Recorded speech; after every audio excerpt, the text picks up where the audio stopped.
All right, everybody, it's Wednesday night. It's time for some Forgotten Realms Dungeons and Dragons 5th edition. My name is Scott, also known on the interwebs as Wily Hobbit, and I will be your host and Dungeon Master. Thank you for joining us.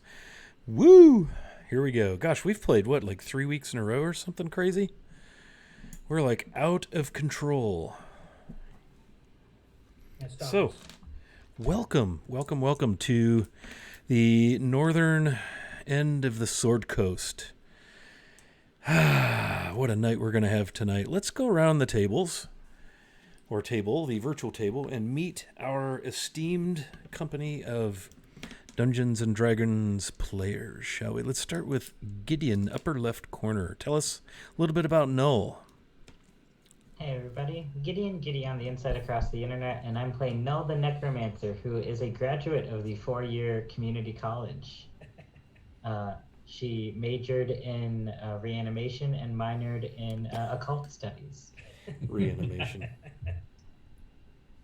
Nice. And she's just 5 days from retirement. She'll make it, maybe. I'm sure it'll be totally cool. It'll be fine. Yeah. All right. Very good. Nice. How about our friend Jacob? Everfleet. That's the one. Hey folks, I'm Dave. Hey Wilson on the internet. I am playing Jacob Everfleet, the halfling cleric, trickster cleric of Brandabaris, here to make your day. Thank you for joining us, and I hope to see more of you. Woo. Okay. Ezra, tell us a little bit about your awesomeness. Hi, I'm Miss Misery, also known as Kayla, and I'm playing Ezra, the level 5 half-orc fighter. I didn't play last week, so I don't really know how she's feeling or doing, but yeah. She might have a wound or two. Nothing Doesn't serious. surprise me. She usually does. Nothing serious. Very good. All right. Let's drop down right beneath Ezra to Von Felt. Yeah.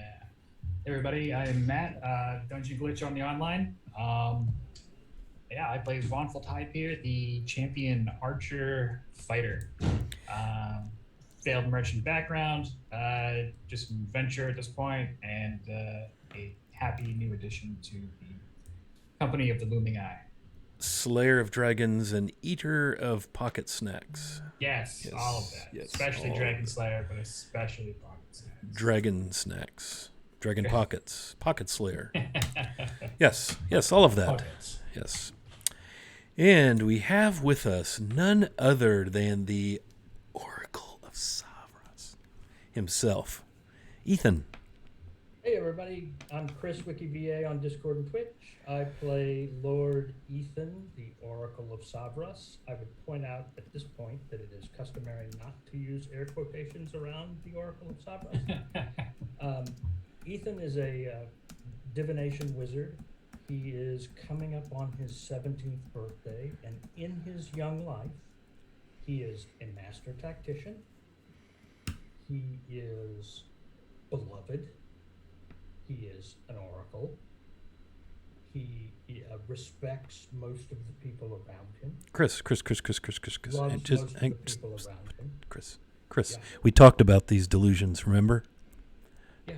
Yeah, This is delusion free, and he's happy to be back in the armpit of favor. Packing the silence spell this time. Not afraid to use it.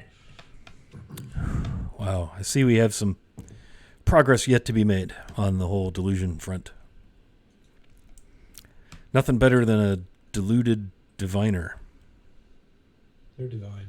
It'll be fine. Last, and in some eyes, mostly least, not in mine, of course, because you're totally not least. Trip Singletary, Tennis Star, Spelunker. Okay. Hello, friends. I'm Carl. I'm Carnage on the Discord. I play Tanner Seawalker. Right. Sixth level swashbuckler on a very personal quest that company of the Looming Eye is eager to assist me with. I want to welcome you all to tonight's stream. Now that we've slain Cryovane and had his treasure, we're going to each spend a half-hour role-playing a meeting with our financial advisors of how to best invest that. And then at the end, we're going to have a discussion of how to best mount the head of Cryovane. So tonight's episode, Taxes and Taxidermy, starts soon. Taxes and taxidermy. I like that. I may have to change it. I had something else in mind, but yes, okay. Tiramisu shrimp cocktail. We talked about this. I'll send you more cue cards. Tanner Seawalker. I'm just giving you a hard time. All right. And again, I'll be your dungeon master. And yeah, let's play some D&D. Yeah, let's do that. So last time, the party was wrapping things up, kind of cleaning up, if you will, and they harvested some bits and things from the aforementioned decedent, one Cryovane of the White Dragon variety. I believe they came away with some hide and a couple of claws and the head and some scales, and have that all kind of rolled up in a big burrito strapped to the back of one of the horses they found in the gatehouse of Icespire Hold. And they made their way westward back down the treacherous mountain switchback trails into the mountains proper, into the thick of the Sword Mountains, down into the foothills, whereupon they found themselves beset by the thundering hooves and sharp, nasty tusks of some oxen-sized swine. Oh my. They actually, I think maybe just because of their shock and surprise, had a greater time dealing with these than they did with the dragon. I'm so hesitant to say this, but perhaps the tactical plans they had for the dragon were of some assistance. But yeah, gosh, I hate to even say it and encourage him. But yeah, they managed to kill these huge, these things were nasty. They had mouths and eyes all over them and tentacles coming out of their sides and their backs and their hind quarters. And did I mention they were the size of oxen? And they, not to be robbed of the joy of the hero's return to Phandalin, they vanquished these fell creatures, these abominations, and made their way further westward. And as we ended the session, they were coming down out of the foothills and crested the last hill before entering into the sweeping grasslands that surround the sleepy mining and farming community of Phandalin, to which they've sworn their fealty and sword arms. And as they crested the hill, they had the visage of the abandoned, partially ruined Topperson farm up top the triple plateau just east of town. And while they stopped for a moment to take in the sights, it occurred to them that something about Phandalin was not quite right. It was eerily silent. Eerily silent. It's late afternoon. Much of the day has been burned away fighting giant boar oxen with tentacles and making their way down with a horse load of dead dragon bits. And so that's where we'll open our session this evening. You find yourselves atop the last hill before sweeping down into the grasslands. And the beautiful bucolic scenery plays out before you, the farms that dot the landscape, the partial crumbled, half broken down stone wall, missing in places, broken in other places, that surrounds Phandalin from back in its elder years when it was overrun by orcs. And in the foreground it's like triple steps, like a plateau. And at the highest, the third level, is that farmhouse and barn. Disrepair. Trees, copses of trees around the base of the triple plateau. What would you like to do as you gaze westward to Phandalin? It just appears quiet and empty. It doesn't appear, I mean, there's no like smoldering ruins or anything like it was attacked in our absence. Giant hole. No, it's Phandalin. It's just quiet. There's just no, it's for a small little town of what did we decide? Maybe 150 souls, 200 souls. There's usually fire in one of the forge furnace at the outfitters there. There's occasional smoke coming out of the lazy smoke coming out of Stonehill Inn chimney. There's just nothing. The hustle and bustle of farmers with carts or miners here and there is missing. Ezra's gonna head right to the bar, right to the inn. Okay. People she knows. So as you make your way westward, and again, you're still probably a half mile out of town. You pass on your left to your south the farm. And how about a perception check for anybody kind of scanning? I'm guessing, let's have Ezra do it. She seems hell-bent for seeing what the hell's going on. 18 for Ezra. Yeah. You notice a familiar silhouette upon a horse stepping out from behind a copse of trees on the second level of the kind of the Topperson Plateau there.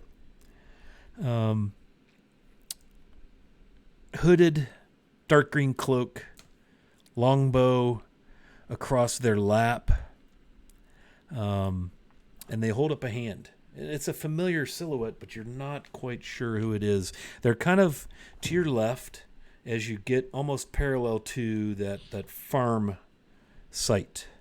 And they're kind of on the second level, and you can see them hold their hand out almost to like catch your attention.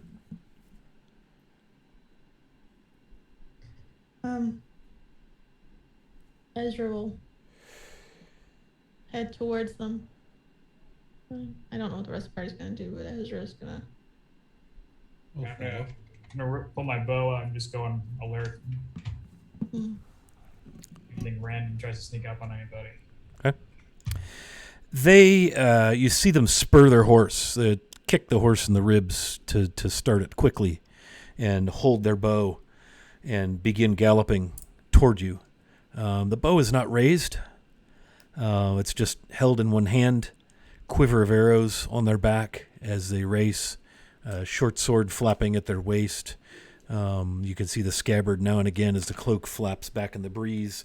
The hood flails back, and as they approach, you realize, Ezra, it's Bryphon, the ranger. That's what I thought. And she comes bounding up, kind of stops. Little dust. Oh, well met. Good to see you. Were you successful? Toblin sent me to wait for you. We were. You look good. She's all excited. Go see the head. No. No, come, let's go. She turns around and spurs her horse and tears off to Phandalin. We'll follow, I guess, at a pace that's suitable to the amount of stuff we have. And she gallops off. This is a full production. Sound effects and everything. Yeah. Not sure why she left our party. She seems quite fun. Off she goes. Apparently quite excited to see you. Well, that's comforting. Mm-hmm. At least the town hasn't been flattened. Oh no, the town stands.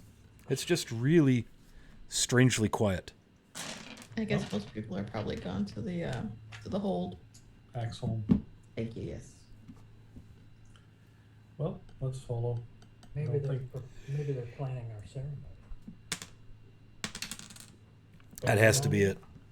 I have a silent spell. I'm not afraid to use it. Yes, we're going to be nobles. We're going to be given noble titles. I imagine there's a ceremony that's... Well, I don't think the people of Phandalin will be terribly happy to see us leave. I just assumed there would be a lot of drudgery and paperwork involved. Oh, I would imagine there's some kind of ceremony. I'm gonna go with no. I don't think there's gonna be a ceremony. I think we'll probably just be handed papers. Well, we should probably insist that there be one. I would just rather have money. Gold. Well, I mean, obviously, I we'll get that I too. just want the gold and the deed to the land. Well, you need the credit you're entitled to. You need the Credit if you thanks have gold. that you're entitled to. The ceremony and the circumstance, it's all part of it. Lord help me. Don't leave. She's gone. He said. Yeah, everyone just starts walking away from Ethan. I imagine there's going to be quite a grand ceremony, and perhaps they're planning it. Yes. Right now. At this point, Jacob will have pulled a rather largish for a halfling flask out of somewhere and started taking a slug of it and handing it over to Ezralyn. Brandy, best I got. Yeah, she's not going to she's going to take a swig as well and just hand it around. See, the party's already started. Nice. Just as I had foreseen. Oh, Ethan, of all the people I know, you're definitely not my favorite. One of them. You're definitely one of them, yes. Let's I say, No is a loose term, no. I say, we hurry to the party. I just want to make sure Herschel's okay.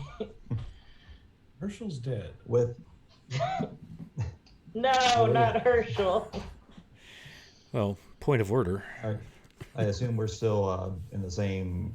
We're on the horses that we Well, owned, I think and we're in the same riding order we were. So as soon as he says, "Let's hurry to the party," I'll spur the horse on, get it galloping, and then I'll say, "Hang on, Ethan." see, what we need you to do now is make an animal handling check to get it to jump over a split rail fence and see Yeah. how well he can hang Nice. I'm really Well, not sure good how many news. seconds. Good news along those lines, because as you recall, there is a dirt lane that winds its way eastward out of town that climbs up the kind of the steps, if you will, and by steps I mean STEPPES, the geographical features upon which the large farmstead rests.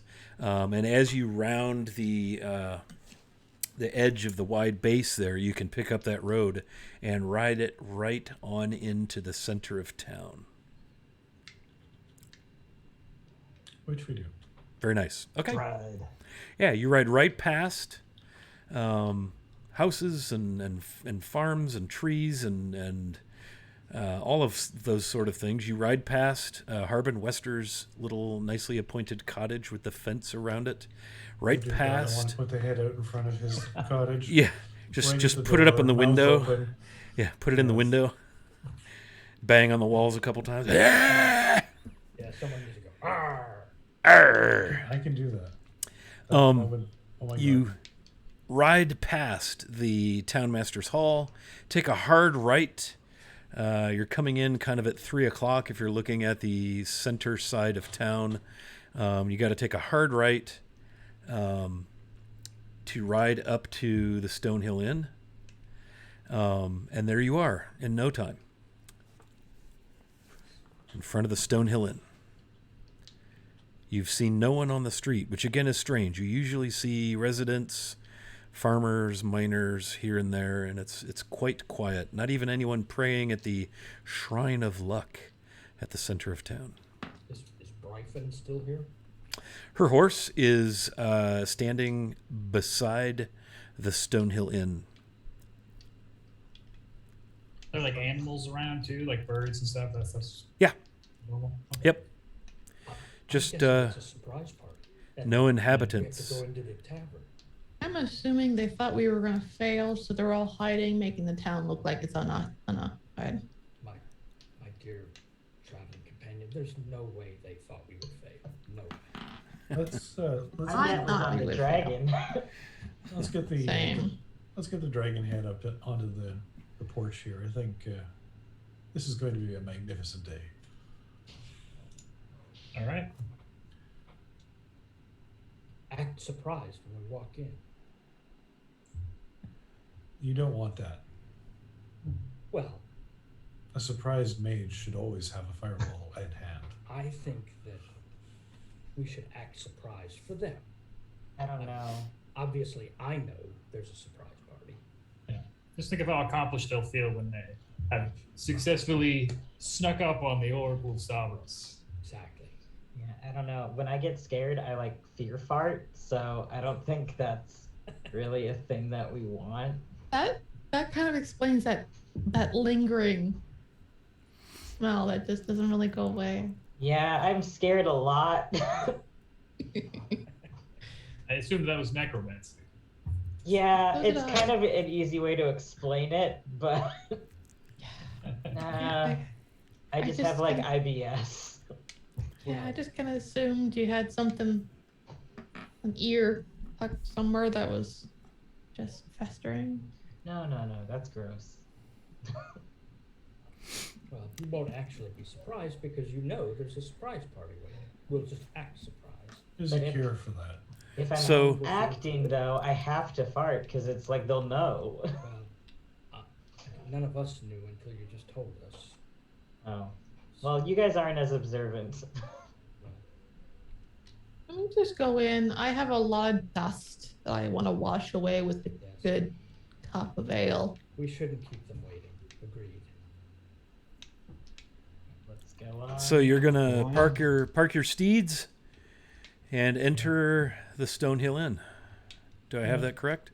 Yeah, well, first we get the dragon head off someplace a little more visible for people to enjoy. Like, I don't know, maybe the front step of the West Lake Inn, or West, whatever it is. Why don't we just bring it in with us? Sure, if it'll fit through the door. Sure, I have no idea if it will or won't. Yeah, it will. Will it fit through the doorway? Yeah. Yeah. Okay. Let's Oh, yeah. bring it in. This will be fun. I hope the town master's in here. In fact, we should Dragon lead head with it. Let it- first. Yeah. Yeah. That first. Okay, so you're gonna enter. I'm assuming Ezra's carrying the dragon head in front of her. And Jacob will be behind using thaumaturgy to create roaring sounds. Okay. Okay. Well, It's too late. Okay.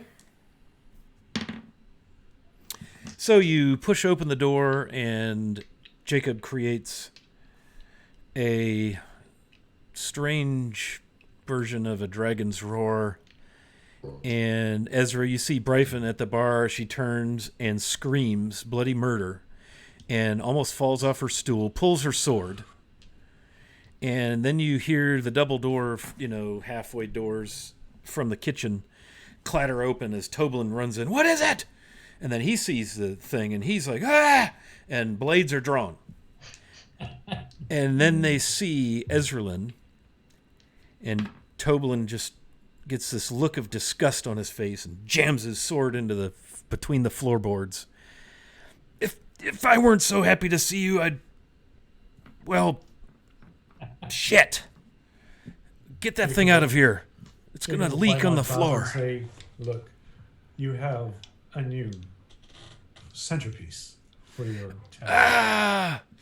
But he's like looking at the floor to see if it's dripping whatever It's true. comes out of a Well, head. he actually probably bled out on the way from up to as down. I cured it real nice. Oh, that's right. You cast a spell on it. Bryphon's just standing there looking with this wild look in her eyes. Lulu's on her shoulder, peeking out from under the cloak. And they're We just also kind have of some tenderloin. frozen in their spot. You And can then make some Toblin really- starts laughing. We're gonna get that taken care of, and it's going over the fireplace. Damn straight. Yes. So, I won't ask the obvious question, but I'll assume that the trip was a success. Yes. And there was only one. Well, that's not uncommon. Yes. I don't think they usually hang out together. And we have, more specially than just the dragon head, we have a whole tenderloin from this dragon for you to put into your dragon fire chili. Real dragon. Wow, let's get that on ice. Yes. Yes, where is it? Bryphon, help them with the tenderloin. And she's like, what? A tenderloin Yes. of a dragon? It needs Lulu's to like, be yes, the- put it in chili. Put it in chili. I bet it's spicy. That's the spirit. And they come over and help you however you have. Is it out on the horse still, or? Yeah, it would probably be on the horse. Okay, so they will go outside with Jacob until the head is properly stuffed and mounted. Perhaps the stable would be the place Yes, till we can have a proper unveiling. absolutely. I want to do something special with the eyes because, well, I should tell you, I've made a decision. Welcome to the Tavern of the Looming Eye. Sounds a bit much. Huh? Wow. Ezra will kind of half kick Jacob. Quiet. Tavern of the Looming Eye, right? I dig it. Stonehill Yep. Tavern. That's not exciting. The Tavern of the Looming Eye. I'm I'm I glad like we it. left our mark on this How town. how did your plan work, Ethan? Was it Oh, as you thought it would Oh, be? God. I believe you've already seen the results of my plan. So, your tactics proved true. I am a master tactician. And you that got dragon- lucky. that He steps dragon back didn't stand a chance. and bows before you. This and is- so- this is part of the ceremony. The tavern is now duly named, and I wish for you to teach me the ways of the great observer, the seer, the wise one. His mind's been taken over, hasn't it? He's been mind spiked. I wish to know all I can about Savras, O Oracle. Oh God. Okay, something's happened here. Something's wrong. I don't know what's going on. Everybody be on high alert. Roll for initiative. Ezra will actually drop her sword. Just No, really. I mean, look what Savras has done for our community and the company, the Looming Eye, led by his divine insight, foresight, all the sight. no. Everything you say No, totally is true. No. And you No. will learn the ways of Savras himself. Ales for all. Please come in. Make yourselves comfortable. Bryphon, fetch the townmaster. Who's designated to shout surprise? Ethan desperately wants a birthday party. Surprise? He's really having a hard time because he's so far away from home. Surprise. Isn't anywhere near his friends. A surprise party for See? our successful return, and our ceremony to become the great There. nobles that we are. Well, most There. of us are. There's no party. Surprise. See, someone gets it. There's no party yet. Well, everyone's Perhaps. most everyone's gone. It's Perhaps it'll be a Neverwinter of it's Harbin and myself and Halia.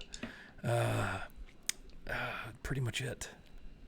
All right. Well, that's fine. But we'll I'm sure fetch The townmaster will love to see it. we'll fetch the villagers straight away. We'll send Bryphon. Yeah. Yes. I'm gonna go find the townmaster. I'll be back. I can't. She's wait for that gonna fetch him. historical thing. She's gonna fetch him. He had yelled for her to please fetch the townmaster. I'm getting drunk. Somebody come with me to the bar. Oh, I'll come. He will begin pouring mugs of ale and or mead. He'll pull down a couple of bottles of whatever. He seems quite beside himself with relief and joy at seeing the company of the Looming Eye all back, all in one piece. Ezra will make sure there's a shot of something, whatever a person prefers, even if it's just a shot glass of milk for all of us, just to toast and drink. Excellent. She's not going to say anything because she's not that type of person. Very well. So he will set you up with drinks at your customary table. So, the namesake of the Inn of the Looming Eye, or was it Tavern of the Looming Eye? What do you think? I think Well, your Inn of the name's, Looming Eye. Inn of the Looming Eye. Inn of the White Serpent seems a little on the nose. I like Looming Eye better. As the namesake of this fine establishment, you shall hereafter ever eat, drink, and lodge here for free as my guests. No, and there is the small matter of your tab. We can clear that up later. But just kidding. That is quite generous of you, Tobler. Well, you've saved our village. We owe you everything. Yep, that is true as well. All thanks to Savras. Oh, God. To Savras! And he raises his mug. To Savras. Von Felt's arrows. So, once the townmaster arrives, you must tell your tale. I will set to preparations for the evening meal straight away. He will have much to tell you as well, I believe. And almost as if by some magic, he manifests in the doorway, mostly by opening it and stepping through it. There they are. The door spell. Our heroes. The door failed. He says in a game show host kind of voice. Our heroes have arrived. Here! To Savras! Oh, God. He not grabs a you too. mug off the... Well, it is by his divine wisdom and vision that this benevolence has been delivered upon us, thanks to the strength and cunning of the Company of the Looming Eye. You might say, Wonderful. Townmaster, that the looming eye is the very fist of Savras himself. No, I do the refuse to be a eyes? part of that. No. Delivering The justice fist. I resign from the looming eye. Takes a big No. drink from his mug. who need to have justice delivered unto them. Please understand. It's only the sight of the might of Savras that puts you in the right place in the right plan, but it's the strength and courage of each of you that delivered this blessing upon us. So it's not just Savras. Please don't mistake me, dear Ezra. Although we were cloaked in the holy glow of Savras himself. Can I make an insight or a perception or something check? Is something wrong? Are we dreaming? Are we in a nightmare? Sure, you can just throw a handful of d20s wherever you want and tell me what you get. Nothing wrong. Yeah, insight's probably the check you're looking for there, Ezra. Let's roll for insight. This is too good to be true. 13. I'm very scared. Oh, I got an 8. Okay, so Ezra, you, in your time as a mercenary, as a sword arm, as a soldier, as a defender of 10 towns, did I get all that right? Maybe even Vaguely. possibly Neverwinter-ish.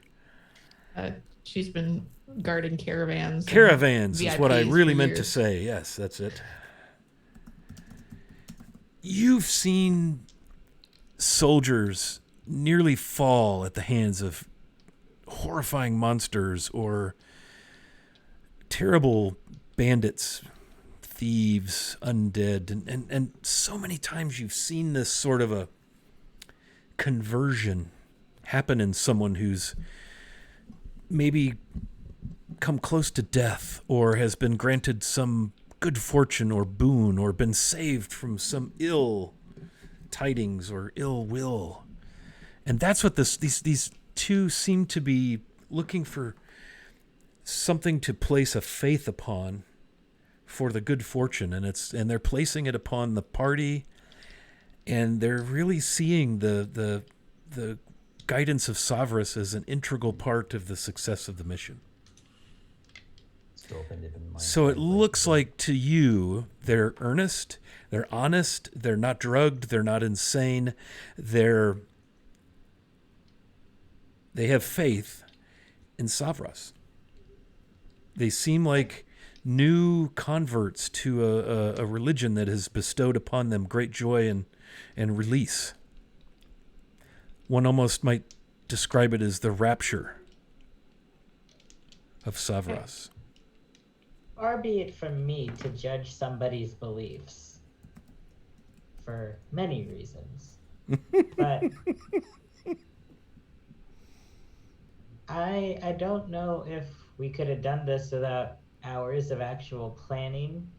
Granted, Ethan did help, but I don't think Savras is really behind all this. I think it's just Us. We put in all the work. Oh, indeed you have. I do not mean to minimize or reduce the contribution of one and all. Even the skeletal horse in the stable has played some integral part in the success. But there can be no mistaking of the profound impact of the wisdom of Savras, the all-seeing, all-knowing eye in the sky that helped you find the fell beast, helped give your leader Ethan wisdom to craft his plan. There is no question that without the vision in the Temple of Savras, Yes, see, you must show us this place. we And he had quite drinks a his- practical advantage as a result of that vision. I understand each of you who wished experienced a vision. Come to the table. Tell us your tale. What happened up in the mountains, up in the icy peaks, the lair of Cryovane? Well, first we murdered some people and stole their horses. Murdered is a bit strong of a word. They No, we attacked murdered us. them. We No. really just killed them, like No. really, like No. outright. No, Only, not all of them. No, we forced two out unprepared, unshielded, unclothed into the snow. only because die. they attacked us. Yeah, I When? mean, I'm not saying that we didn't do the right thing. I'm just saying, wow, are we the bad guys? No. Nope. When we made them a very generous offer that they refused, an offer Tell me, would have pleased Savras himself. what people?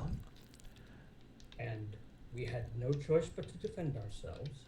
And in that defense, two of them fell. One surrendered, and then the other two surrendered. And we could have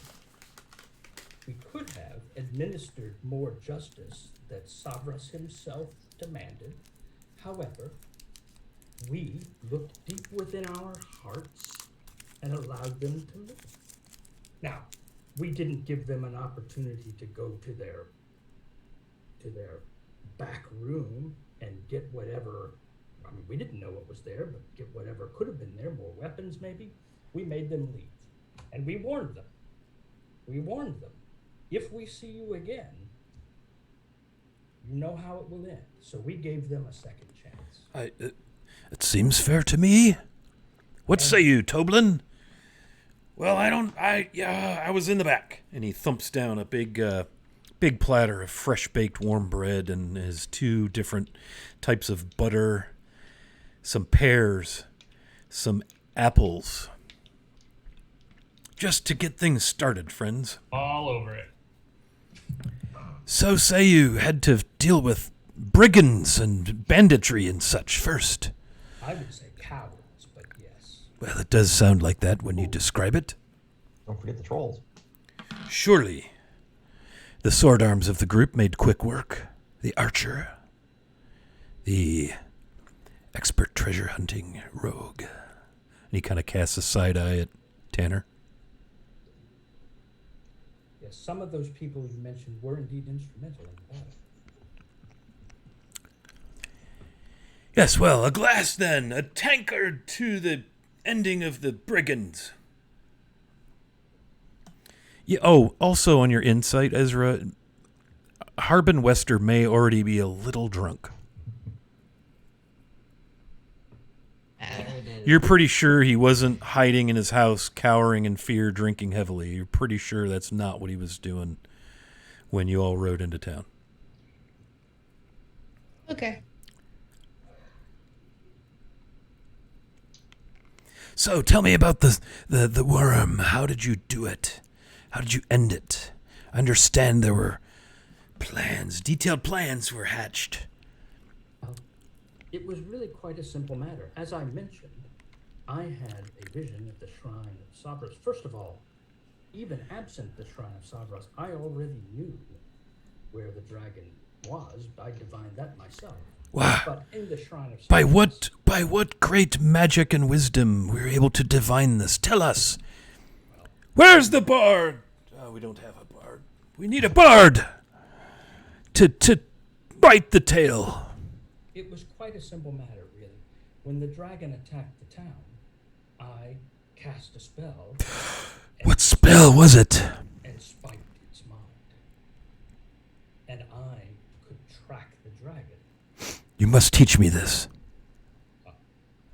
For Toblin and I have decided we wish to learn all we can of the That's a vision wise decision. of Savras. Yes, that's a very wise decision, and there'll be plenty of time for that.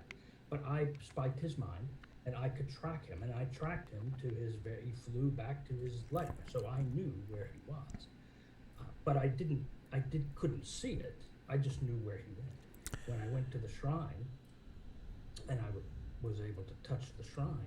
Yes.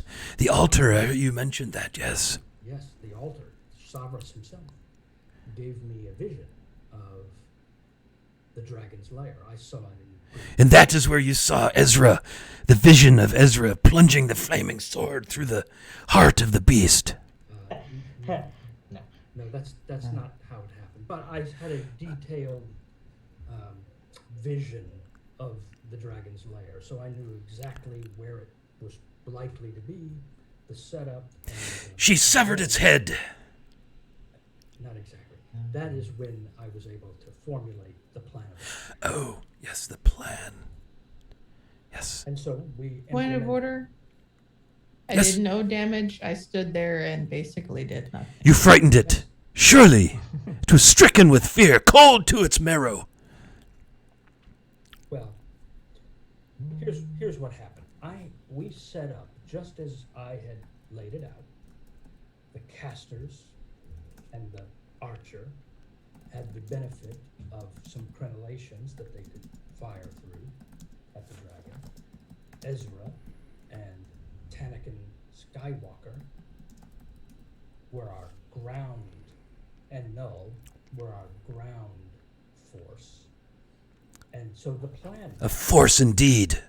Well, even before the plan, after we dispatched the cowards, I was able to cast a spell to determine whether the dragon was there and what he was up to, and I was able to divine that the dragon was in fact on the rooftop in his lair and asleep. So it seemed that was a good time to attack. So Yes. we got into our position. Perfect. So clever. I summoned creatures from the very No. depths of hell. Shh, don't even itself, say it. Such and things. I positioned them on the far side of the dragon in kind of an arc around it. And these creatures from the very depths of hell itself saw the dragon and immediately attacked. And of course, How is it that you command such creatures? well, let's just say I have some knowledge and some ability to do that. The creatures attacked at the dragon. The dragon was, of course, as you might imagine, put yourself in the dragon's... Well, I'd rather not even imagine it. And that is when Null must have just... That thing that Null does with the fingers and the concentration. Well, imagine... And then it being died awakened. from the Imagine power. being awakened by creatures summoned from the very depths of hell itself, attacking you. Oh, I'd rather not. That's how this I'd creature no. died. I'd prefer not to. And then we launched our ranged attacks while our... The archer! force, Good our man. melee force advanced. Well, for the most part advanced. Tanakin Skywalker, his contribution to the attack turned out to be cowering behind one of the chimneys and looking like a tasty snack. Yes, but a great distraction.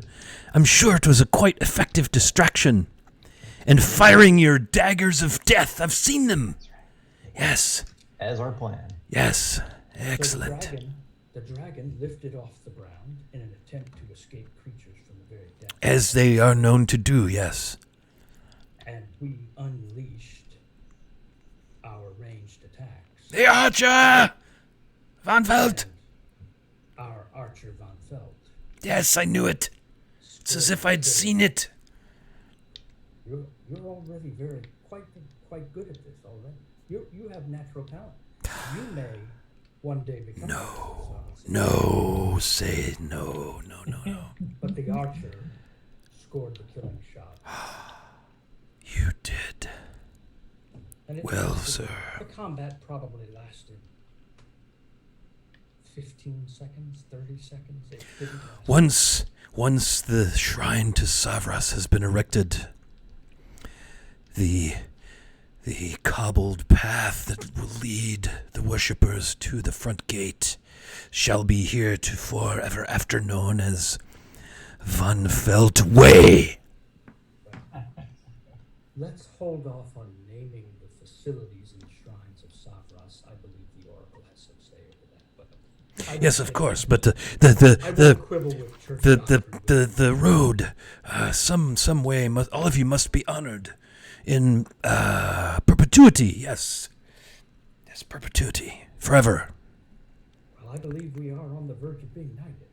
Oh, one moment before. Oh, I can't believe I was so overcome with joy seeing you and that ghastly head on the front lawn there. Yes. And he reaches into his robes. He's wearing his finery.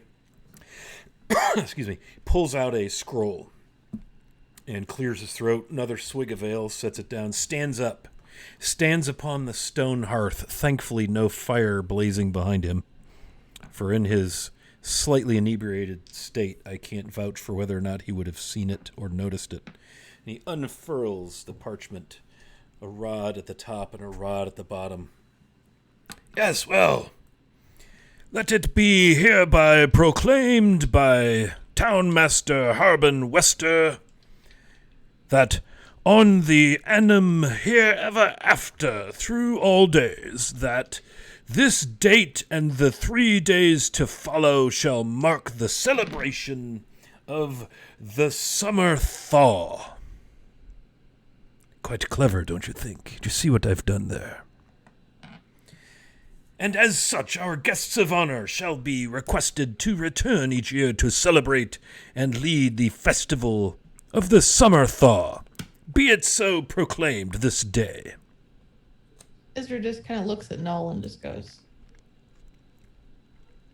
What do you think? never see me back here again. Festival of the summer thaw. Ethan, you get to come back here every year. It is a dream come true. That's what I thought he said. Well, he will have to come back here once the temple is built, the shrine. You'll have to come ordain it or whatever it is you priestly priests do, won't you? Live in it for 2 or 3 years, I think. Indeed. Yes, priest in residence. Yes, excellent idea. You're honored, Master Wester. Thank you.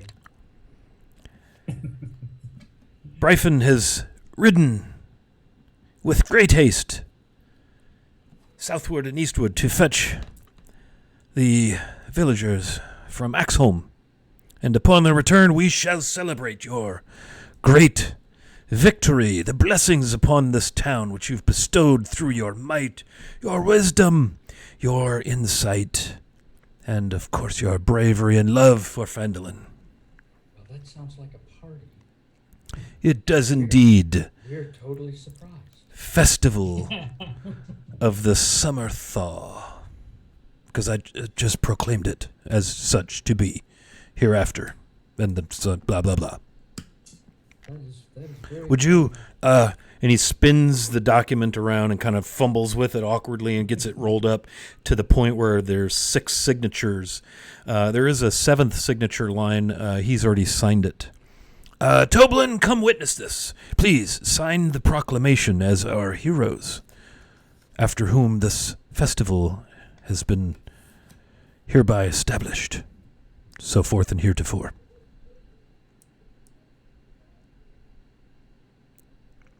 Oh, wait. A quill. Yes, here you are. Pulls out a little inkwell, sets it down. Please, All right. if you would. I can wait. Sits back. I'll sign it with finesse and very large. So, Bryphon will be some hours fetching the villagers, so perhaps tomorrow the festivities, the preparations can begin. Tonight we eat and drink in the Inn of the Looming Eye, I believe. Did Toblin tell you the exciting news? He did mention. Yes. Are you as overwhelmed as I am? Words cannot express the feelings that I feel. I'm very excited. And I'll sign a document as well in masterful handwriting.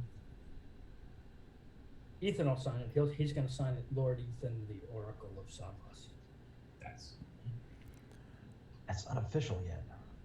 Instead of using the quill, Nell pricks her finger and signs it in her blood.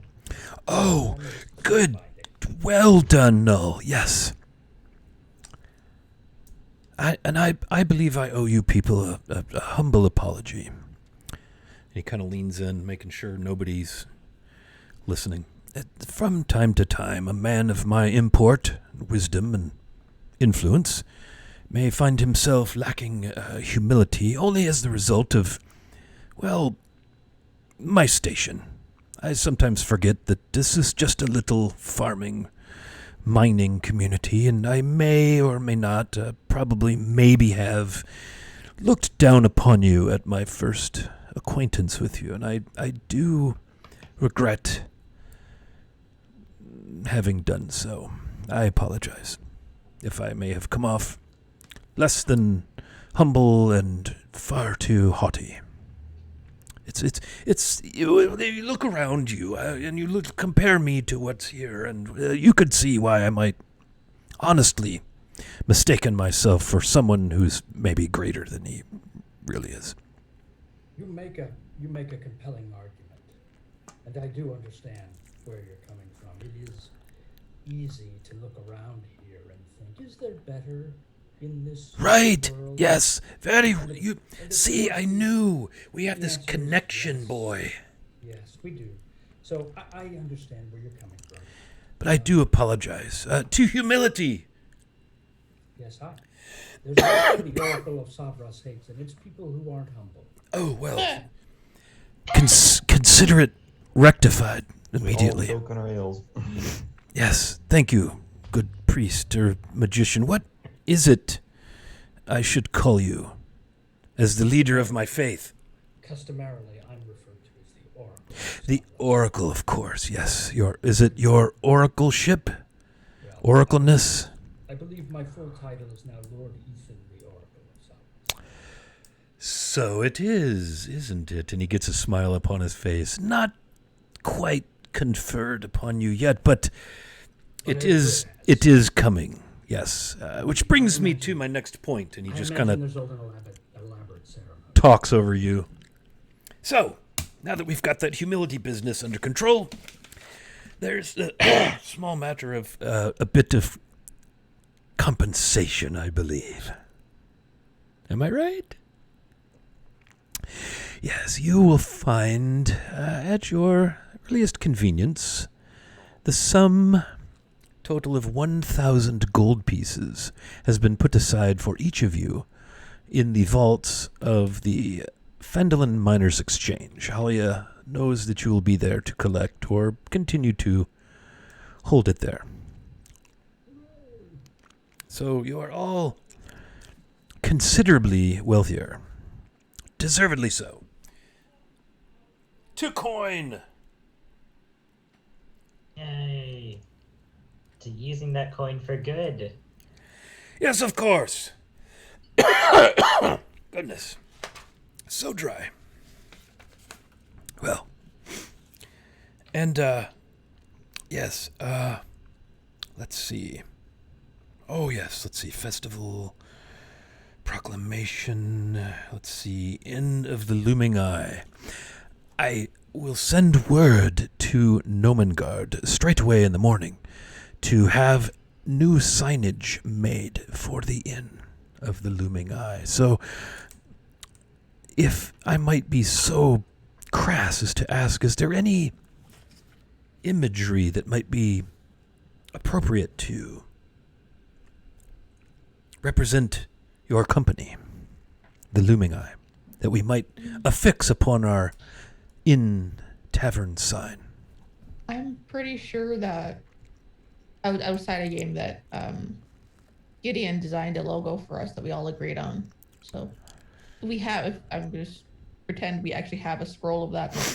Ah, yes. One of us will hand it over. May I please? Yes. Oh, yes. He pulls out some spectacles that he had kind of hanging on a chain, like he was just looking at the proclamation with them. Yes. Oh, this is lovely. This will look very nice. Very well. So I will send this at once to Nomengard so that we might have a new sign, so all may know how we've festooned our esteemed inn. Null's just gonna raise her hand and be like, I drew it. They pay me an exposure. Kind of cocks his head. Of course. Well done, Null.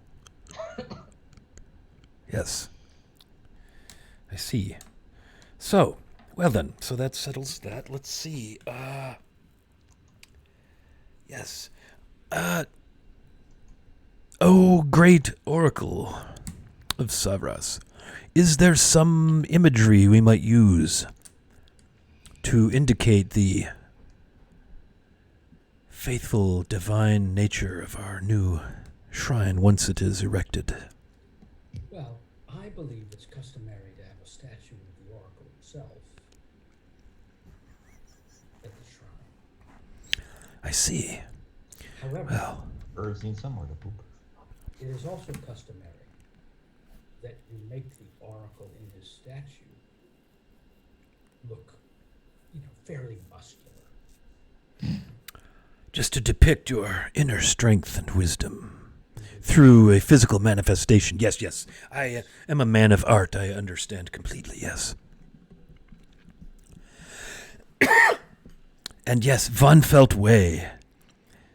Yes, perhaps almost an arrow shape pointing toward the Temple of Savras. I could see it now. Something It sounds lovely. I cannot wait to see it. Something to honor Ezralin. How might we do this? And Jacob. I don't need anything. Null will have the sign. A really large rock would do it. Is there anyone I'm forgetting? Let's see. Ethan, Null, Jacob, Ezra, Von Felt. Is there anyone? Perhaps a chimney for which to hide. Tanner, my apologies. Gosh, that always happens. I do apologize, sir. Did you find your fish necklace? No. The angry sea bass amulet still eludes me. But Amulet, yes, in the my Temple of Savros, dearest apologies. in the Temple of Savros, I actually did have a vision. Oh, That did you? I see that the company of the Looming Eye is intertwined. We will together find it. See, this is what separates you from all the other brigands and roughnecks that call themselves an adventuring company. This company is connected deeply through the holy glow of Savras, no doubt. You all are worshippers now, I presume, yes? I think Ezra it's will fair to say. show her symbol of Calimbor, like, Or not? Jacob, my good halfling, what part did you play in all of this? We have the dragon-slaying arrow launcher, Von Felt. We have the tactician. We have the imposer of great fear. We have the Null. And the morsel of snack distraction. Pray, what is it that you contributed to the success of this blessed mission? We kept this lot alive. I also struck down a dragon with a lot of good shots as my own. Would you like to see one? Perhaps outside. That takes all the fun out of it. Yes. Yes, healing. Yes. Perhaps a place of rest. Perhaps we might... we do have Umbridge Hill, she makes those potions. Perhaps we might somehow attach your deity's name or some likeness of you to the labeling of the potions or something. Everfleet healing salve or something. Rub it on your bottom to soften your rash, whatever it might be. Rash. Ethan's more of a rash. Yes. I don't need any recognition for this. I'm just here for the money. And trying not to listen to Ethan. No. I share your sentiment where the Oracle is concerned. I can only take little bits and pieces that so profound. I can only bite-sized pieces. Yes. Really think of it as taking. It's just more like having to tolerate little bits and pieces. But Well, we he each did have our summon way. From the very depths of the abyss, some demons that farted, woke up the dragon, and then pissed it off. And that was about it. Oh, I Yes. think there was a lightning bolt involved. Set the trap, no doubt. Well, We Ezra. woke the dragon up. We could have done a lot more damage if we hadn't had those demons. Well, Ezra paralyzed it with her intimidating gaze. That was part of the plan. Yeah, there's better ways to wake a dragon. No. Yes. We can go back and do it again if you like. Oh, I have no doubt we could. Well, be that as it may, I will pay to have the head taxidermied. Mounted and stuffed. I think it'll be And- the centerpiece of your tourism industry. You have the Inn of the White Dragon. It's gonna No. be- It's the Inn of the Looming Eye. Yes. Eh, It's more mysterious. People will wonder, what is that? Yes, I see it people don't now. want mystery. They want excitement. Well, when they come in, they'll see a white dragon head, and their excitement shall be. Yeah. Ah, We should have brought those troll skulls. That probably would have gone over well too. troll skulls. Yeah. There's a bunch of trolls on the way up there. Oh, goodness. That seems unpleasant. Oh, it was very unpleasant. Fortunately, we burned them so they didn't keep coming back up. What's that you say? Keep coming back up. Trolls keep growing. They're the gift to keep on giving. Knock them down, they'll get back up again unless you start burning them.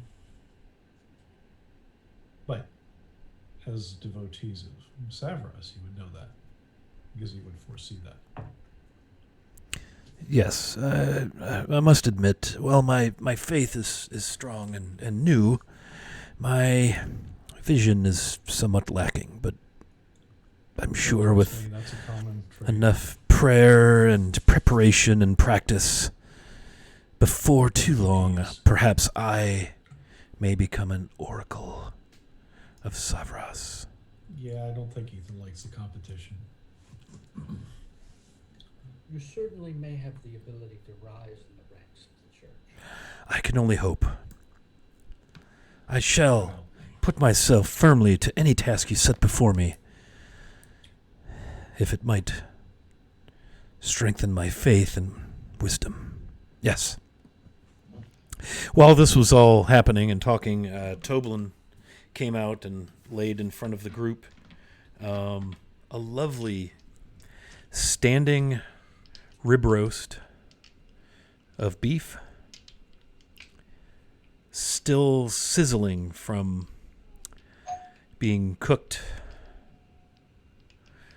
rather rare.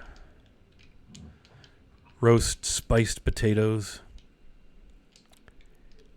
Yeah. More fresh bread.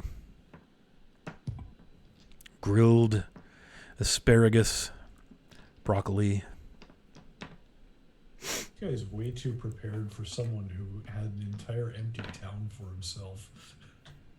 I'm going to loosen my belts. And start. Yes. And so the dining begins. So tell me, if you wish, you do not need to disclose, but it is said that dragons keep a bit of treasure on hand. How did you make out in that department? Just Well, curious. I'll tell you, and Nell pulls out her notebook of all the stuff we got. Where is all the stuff we got? Hold on, I wrote this shit down. I know I did. 420 copper, 10,100 silver, Goodness. 81 electrum, 2,368 gold, and 132 platinum. Oh, that's not a bad take, is it? Well, a few magic items. We still haven't actually figured out who's going to get what. What is the lair itself like? How does a frozen wasteland on top of a mountain? That's Yes. literally what it was. He was sleeping on a bed of ice. Yes. Yes, that does make sense now that you lay it out for me. Yes, And indeed. with that, Jacob will actually use his his cantrip spell, minor illusion, to create on the table a minor illusion of the layout of the keep and where the dragon was, sort of from an imagined bird's eye view. Okay.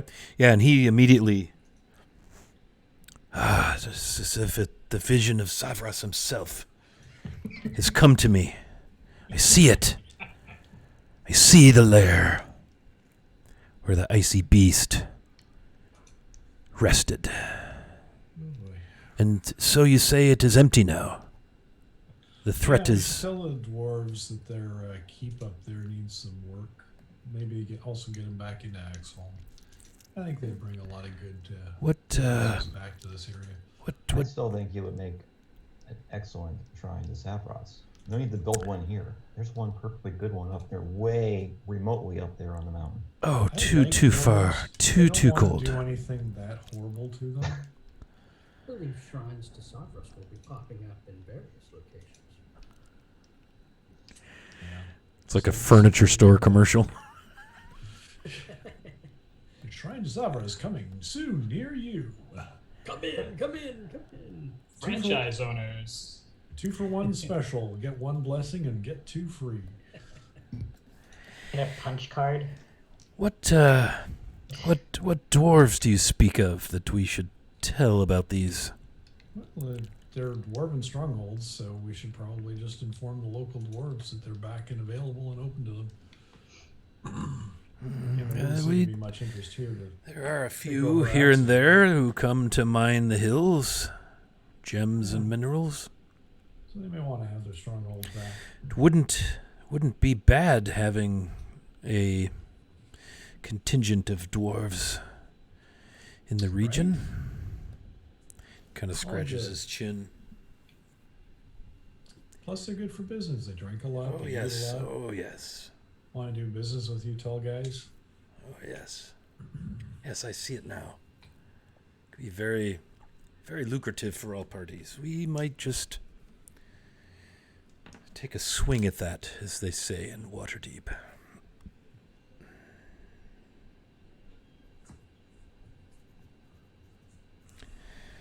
Well, oh yes, how can I forget? One more bit of news, a bit of business. You've been summoned to an audience with the Lord Protector Daggelt Neverember at your soonest convenience upon safe return to Phandalin. Assuming that you've accomplished your task, which you have indeed, as indicated by the severed head of the beast himself. And so I bid you to make haste, not until the conclusion of the festival of the summer thaw, of course. Yes, I speak when the ceremony takes place. this ceremony, yes. So at any rate, you'll need to make a trip to Neverwinter to visit with the Lord Protector, at which time he will confer upon you your noble status as a landholder in the city of Neverwinter, and he pulls a satchel and hands each of you a scroll. It's sealed with a wax impression. It's a shield-shaped impression, and it looks like it has 3 snowflakes that, if it were a shield, that would be either painted or somehow put upon it in relief. 3 rather intricate snowflakes upon a shield. This is the seal of Neverwinter, of the Lord Protector himself. It's ironic that a town named Neverwinter has snowflakes for their symbol. Yes. Do you know why the town is called Neverwinter? I wish someone would tell me. Well, it just so happens I could do you the favor. Excellent. I thought you'd never ask. There's a river that Okay, runs through the center of the city of Neverwinter, and it is heated by the fires of Mount Hotano, far to the northeast, and the waters are warm enough that it prevents winter from setting in fully upon the city. And so it is named Neverwinter. And he sits back with great satisfaction, just watching the lore sink in upon your mind, or something like that.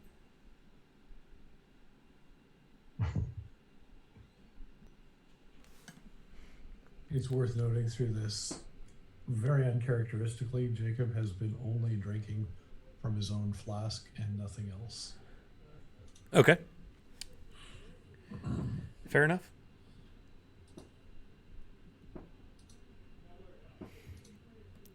So then, you must be exhausted? A long ride. Yes. Hey, you know, if you really want something really unusual, we ran into a bunch of really big pigs a while back. I'm sorry? They didn't really smell good when we roasted them, so we didn't eat them, but they're unusual. Pigs, you say? Well, Like feral hogs? bigger. Like about the size of a good-sized cow What? or ox. That's... Yeah. surely you just pulling at my woolens. Don't know I want to go anywhere near your woolens. But here we go, and another minor illusion of one of the things that we fought on the way back in. They're rather indescribable. My lands, they are rather indescribable. Are those worms? Arms? What is the manner of the pink? They're in the backside there. Tentacles. Tentacles, you say? Yeah, not the good kind. They do look like hogs indeed, but look at the tusks on those things. Goodness. And where did you say you encountered these? Then tell them where we encountered them. I don't know if you want to send anyone up there. It might be a little challenging for the average monitors.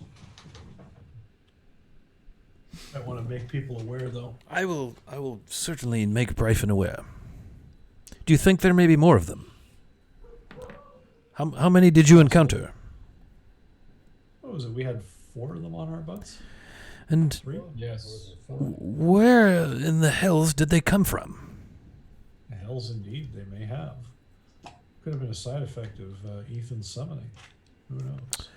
I suspect there is some danger of that when you dabble in the dark arts. Well, dark arts, that's not what it is, but Calling anything Ethan does art is suspect. Yes, well, of course. And he looks at Ethan. They don't understand, do they? Oh, we understand. plenty. genius is often misunderstood, Toba. Or whatever your name I'm the town master. is. Yes. Yes. indeed. Toblin is in the back cooking. Right. Did he tell you he wishes to worship at the altar of Savras? He told me indeed, and that is a wise decision. His enthusiasm is only surpassed by my own. Yes, there are many followers who will be flocking to the banner of Savras. I don't doubt it, and I will be there to welcome them with open arms. Yes. Whatever else you welcome the followers of Savras with. Open eyes, I suppose. Well, actually, you don't have to welcome them at all because they already know they're welcome. That is right. Yes. Well then. It is late, friends. I must take my leave. Enjoy your evening, for tomorrow is a big day indeed. We shall celebrate and we shall send you on your way to the north. And if you look at your... did anybody open their scroll? Yes. Yeah, so it's, the equivalent to a quitclaim deed preceded by proclamation, so be it known that on this such and such day by my hand, Lord Protector of Neverember, or of Neverwinter, the holder of this certificate shall be conferred upon them the title of noble and granted a 2-acre land holding to be chosen, located by the holder of this document. And there's a place for you to sign, and a place for the Lord Protector to sign, and a place for a witness. So when you go to Neverwinter, you'll execute those documents, and upon doing so, you'll become noble landholders in the fair city of Neverwinter.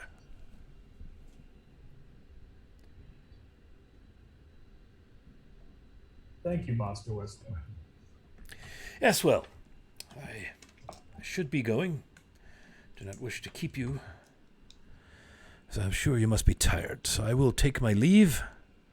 Stands up and kind of stumbles over his chair a little bit. Goodness. Perhaps 1 or 2 tankards too many.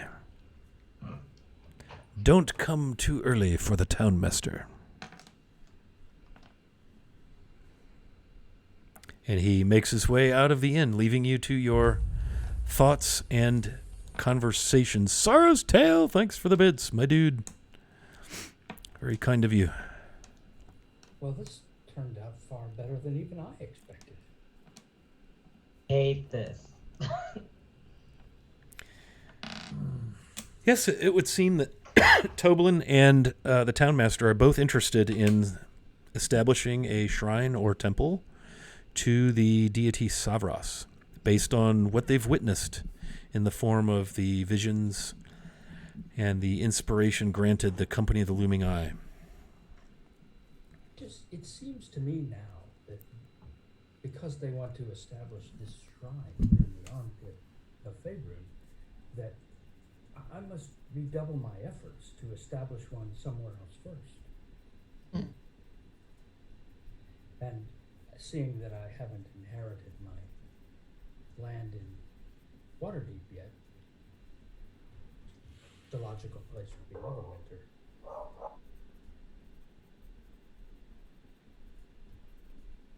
But I know you're all speechless. Believe me, I understand. I believe that it would be wise of us at some point in the not too distant future to make our way to water.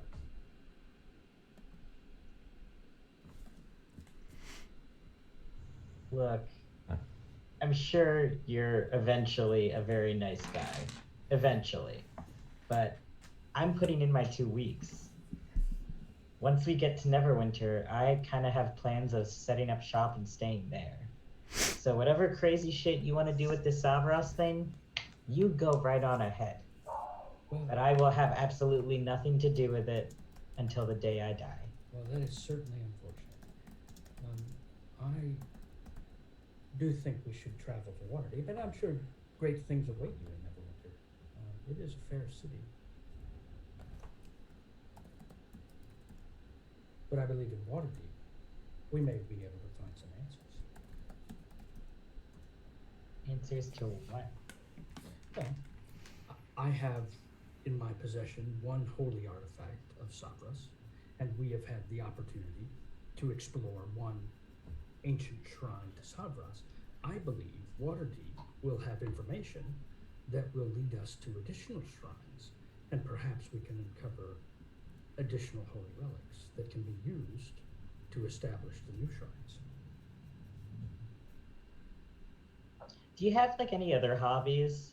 Like, I don't know, any other interests besides this whole Savras thing, or is it all just Savras Hotline 24/7, 365? I wouldn't call the Oracle of Savras a hobby. That was a title bestowed upon me by Savras himself. I'd call it a hobby. I'm just saying, you might want to pick up some other interests. Because when you just put all your eggs in one basket, and the basket's kind of poorly made to begin with, the eggs are going to all break. So, Well, I certainly don't see it that way. In fact, I would say that Savras and his divine intervention here has been quite lucrative for all of us.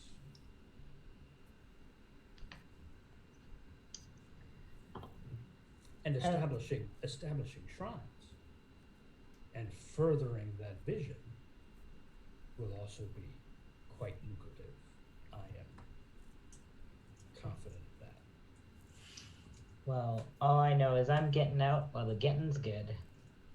And all of you are free to visit me in Neverwinter, but please, when you do leave the Savras stuff at the door, I can only take so much, and I think I've had enough for several lifetimes. Well, you will always have a place at one of the many shrines of Savras throughout Vega. Just tell them you know the Oracle. That it'll probably never come up, but thanks.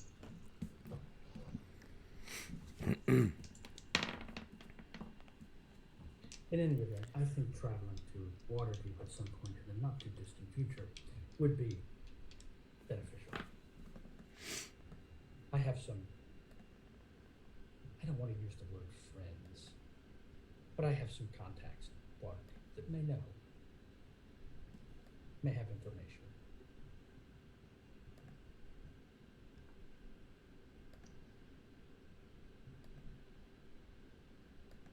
Shouldn't you consult your traveling companion before you do any of this crazy stuff? Traveling companion is checked out. Well, I'm certain that when she clears her head and gets over the excitement of everything we've accomplished, I have no doubt that she will agree that that's a wise course of action, because I have foreseen that she is my traveling companion.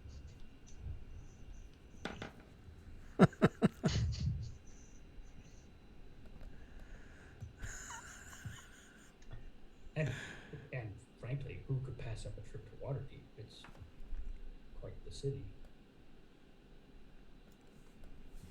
I am turning in for the night because I've just had about enough of this. Toblin And comes I need some sleep. walking out of the the kitchen with a hot pad gloves and a stone crockery something, and poof, sets it in the center of the table. And it's big, it's deep, it's big around, and you immediately, Von Feld, recognize the contents, and he smirks at you. Ah, I seem to recall some of my cobbler going missing right around the time of your departure, O Slayer of Cryovane. So, in your honor, I have here a fresh batch of baked apple cobbler. And he's, Wonderful. I raise my glass to Tolan. This is right. Sorry. he dashes Oh, to the the bar, drunk. fills a tankard, comes back and clanks your tankard sloppily, and to cobbler. Cobbler. You know, I ate that cobbler over that dragon's remains, and despite being an ice dragon, it wasn't even cold yet. Did you? Yes. Marvelous tale. Yes. I was listening while you described your travails to the town master. I think he's been in his cups mostly since you've departed. Not a good man, but not the most courageous. While he was distressed at the possible rousting of the dragon and your possible demise, I think somewhere in there he had a little bit of faith in you, but that has greatly been energized, as I'm sure you noticed. His fervor for the idea of serving the all-seeing, all-knowing Savras. And he kind of genuflects to the oracle. I foresee glad tidings for this village of ours, and we owe you a great debt. Apt vision you've had. To Savras! And he raises his mug. To Savras. He looks around as the only person who raises their mug. All is right. Ethan. The looming eye. To the company of the Looming Eye. In the Inn of the Looming Eye. Cannot wait to see the sign. Can I get you anything else this evening?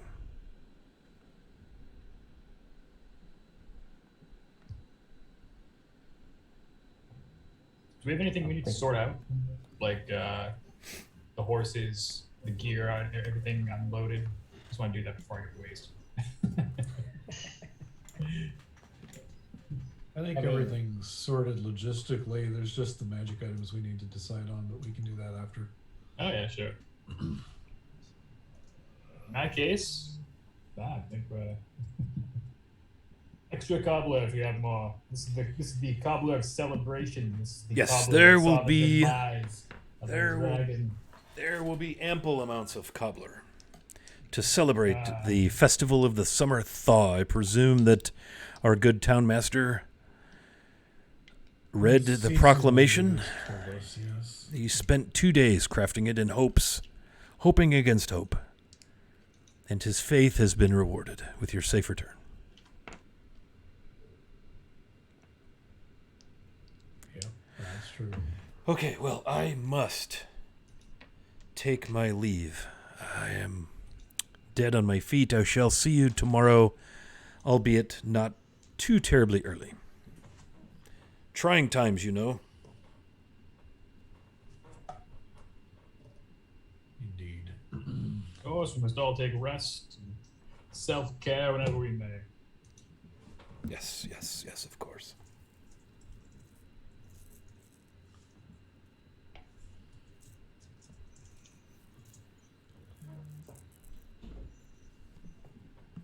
Now that Toblin's gone, Ethan's going to say, the other thing that I think we should discuss and possibly think about readying ourselves for is the coming battle between the demonic and this realm.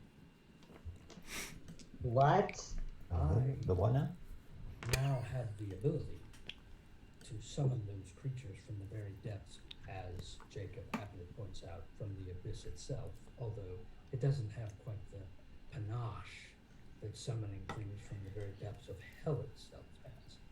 But that certainly won't go unnoticed. And I believe that by doing that in the battle with the dragon, I struck a blow in the war against the demonic. So we must guard ourselves. Now it's an So- interesting time to mention that summoning denizens from the very depths of hell itself may have, attracted the attention of other denizens from the very depths of hell itself. Well, how could it not, Anakin Skywalker? I mean, when you think it through, if Sure. if the demons or the creatures from the very depths of hell itself had the ability to summon, say, you to them, we would certainly take notice of that. Now, granted, our reaction may be different than their reaction might be, but we would certainly notice it. And I believe that there are creatures in the very depths of hell itself who have an interest in us, and they have noticed, I suspect. Our power is growing. You're conflating an awful lot from summoning a bunch of dredges. The Oracle of Savras doesn't conflate anything.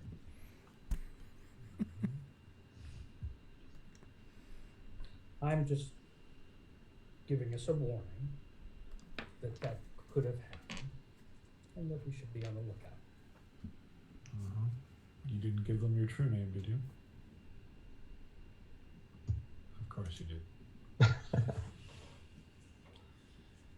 I don't think they can summon me that way, but No, they may be able to find you, though. well, I believe they know where I am. They've known that for a long time. Has anyone ever thrown the word paranoid at you before? I think he only has one Noid. Schizophrenic, perhaps? It's a single Noid. Write it on a rock.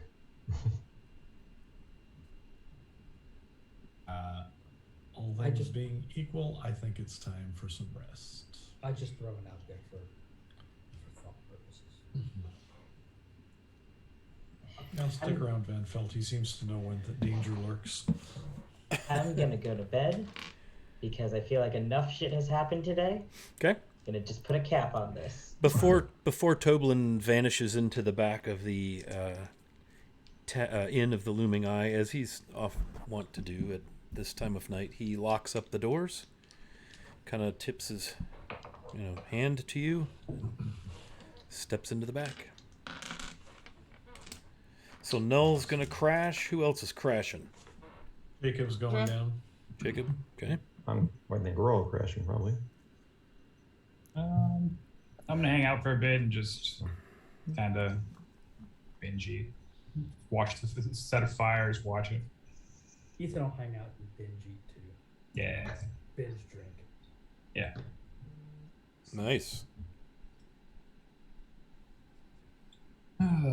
So we're doing shrines and demons now. Is that what you said? Oh, I believe it's a possibility, but demons, they're for another day. I think we've had a big day today, a good day, better than I expected. You know, when I came to this company, I came from, well, quite far away, but my goal originally was to create a shop and sell more weaponry. I don't know if I want to do that anymore. But I don't know. What do you think about if I set up shop here to run when in my absence, perhaps? I'm going to keep us tied here a little further. You mean you're considering setting up a shop here in the armpit of Phantom? Of Faerun?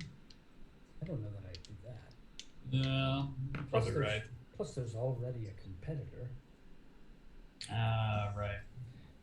You know, you of course you'll have land in Neverwinter. Yes, that definitely does hold much opportunity. Yeah, indeed. So you could, and there's probably competitors in Neverwinter, but Neverwinter's not the armpit of Faerun, so it's bigger and can probably support a business like that if you decided to set up a business. But obviously, you're quite skilled at what you do. Yes. The downside, of course, of our profession is that eventually it could have a outcome that's not as successful as the one we just had. So it's dangerous. No, I kind of like it though at this point. Is that good? Is that normal? You've been at this longer than I have. I'm not sure anyone's ever asked me a question like that. So I'm not sure how to answer it. I guess normal is relative. No, we are going to have to find this this upset sea person necklace. Well, you say we have to do it. I'll take issue with we have to do it. I'm so curious, though. I have to see this thing. I have to see it. Well, what our friend Tanis Hefhelven often forgets is that piracy is a crime, and I believe they string those people up in town squares. Yes. Well. I mean, I'm not saying that I'd like to see that happen. Of course. I'm not saying that I wouldn't. No, I quite like Tanner's. I need to learn some of his moves. Oh, he's. I know there's been moments, but it'd be nice. Well, perhaps he can teach you the one where he cowers behind the chimney. That was quite a move. Well, I went to bed too soon. Damn it. Perhaps I'm a harsh judge of character, but I think not. Waffle's falling asleep in the chair.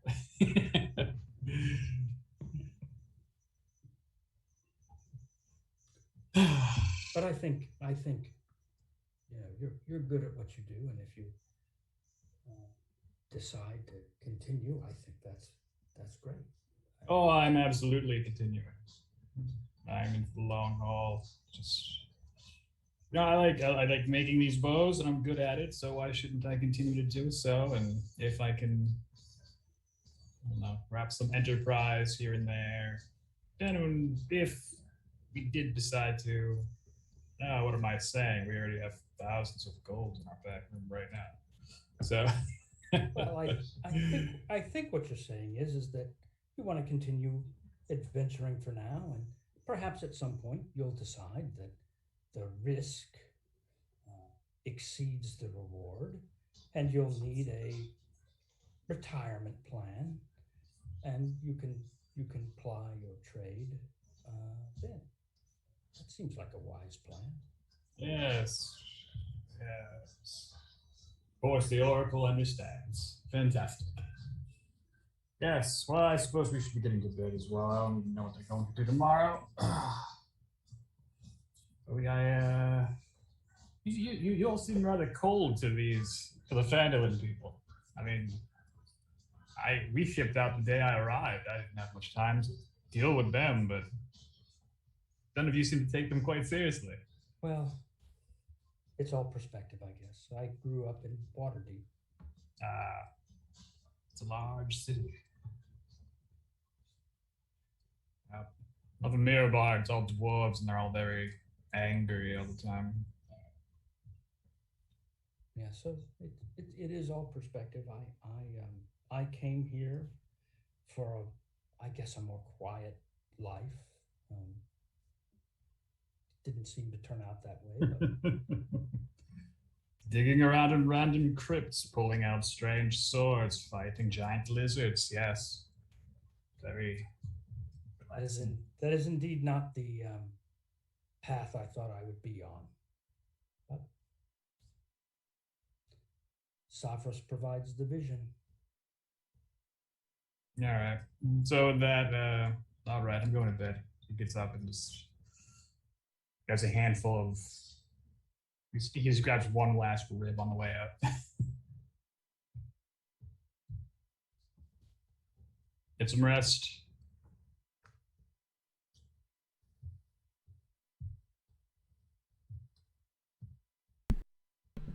Everybody's off to bed, eh?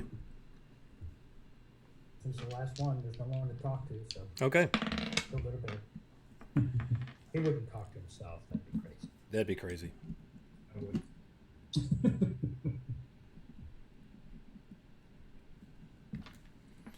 All right, so you make your way up to your customary rooms. Your gear, anything that you've left in your rooms is right where you left it.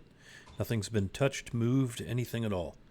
And you each find your way to your respective resting place and enjoy a fitful night. The best night of sleep you've had, obviously, since probably before the plans to assail the dragon were made, because, while you were staying in a comfortable inn in a comfortable bed, the idea of having to go face down a white dragon was, for some of you, perhaps a little bit distracting when it came to sleeping. But that feeling has left you. You sleep fitfully very well. And if you don't have a plan to be up early, you might be surprised at how late it is when you do awaken. And How late is it? it's So late. like midday lunchtime. You only know this because you smell the smells of cooking meat. You hear quite a bustle outside the front of the Inn of the Looming Eye. Nails being hammered, things being drug about, people yelling back and forth, barking orders. General hoopla ensues.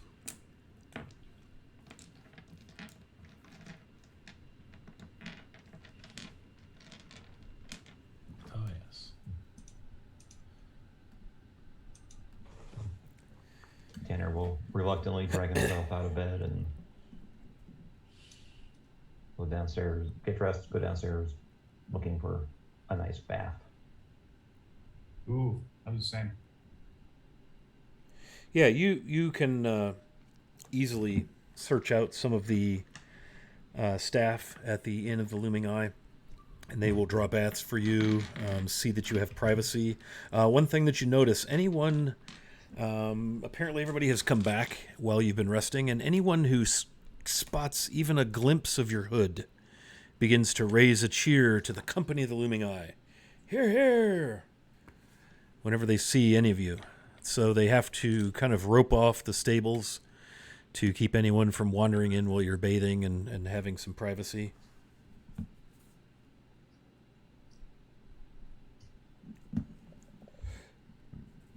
Yeah, but you managed to get a nice hot bath, whoever wishes to have one. Null, you will find Horace, or whatever his name is. Herschel, stabled. Looking a little thin, but no worse for the wear. That one's feeding him. You're muted. I'm gonna take him out and we're gonna go for a little trip. I'm gonna get him all saddled up. Nice. You're easily able to do that. It's a kind of an overcast day. It looks like maybe some weather could percolate. It's certainly a warm, humid day. Just has that feeling like maybe some thunderstorms or something could brew up later in the afternoon. But you can easily get some tack and harness on your faithful steed. Where do you wish to go? Is there like a seamstress in town? Probably the closest you'll get to that is Barthen's Provisions. The proprietor there can do a bit of tailoring. All right, and that's where we're going. That's where we're going. I like Bart. He's great. All right, so you make your way. Are you riding Herschel? Yep, I'm gonna, because I don't think I've ever ridden it before, so I want to get him used to it. Okay. So we're just gonna mosey our way, say hello to people. Hopefully they don't freak out. Okay. Yeah, a number of people stop.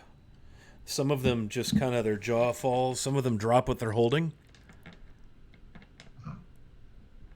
As you make your way through on a horse of bone. Nice. They recognize you as one of the company of the Looming Eye. And so while they are clearly aghast, you get a pass, I guess. Got a cloud. Yeah. Because it's you. But yeah, most everybody who sees you and your horse are concerned. Yeah. Nice. Excellent, as they should be. Yeah, they are.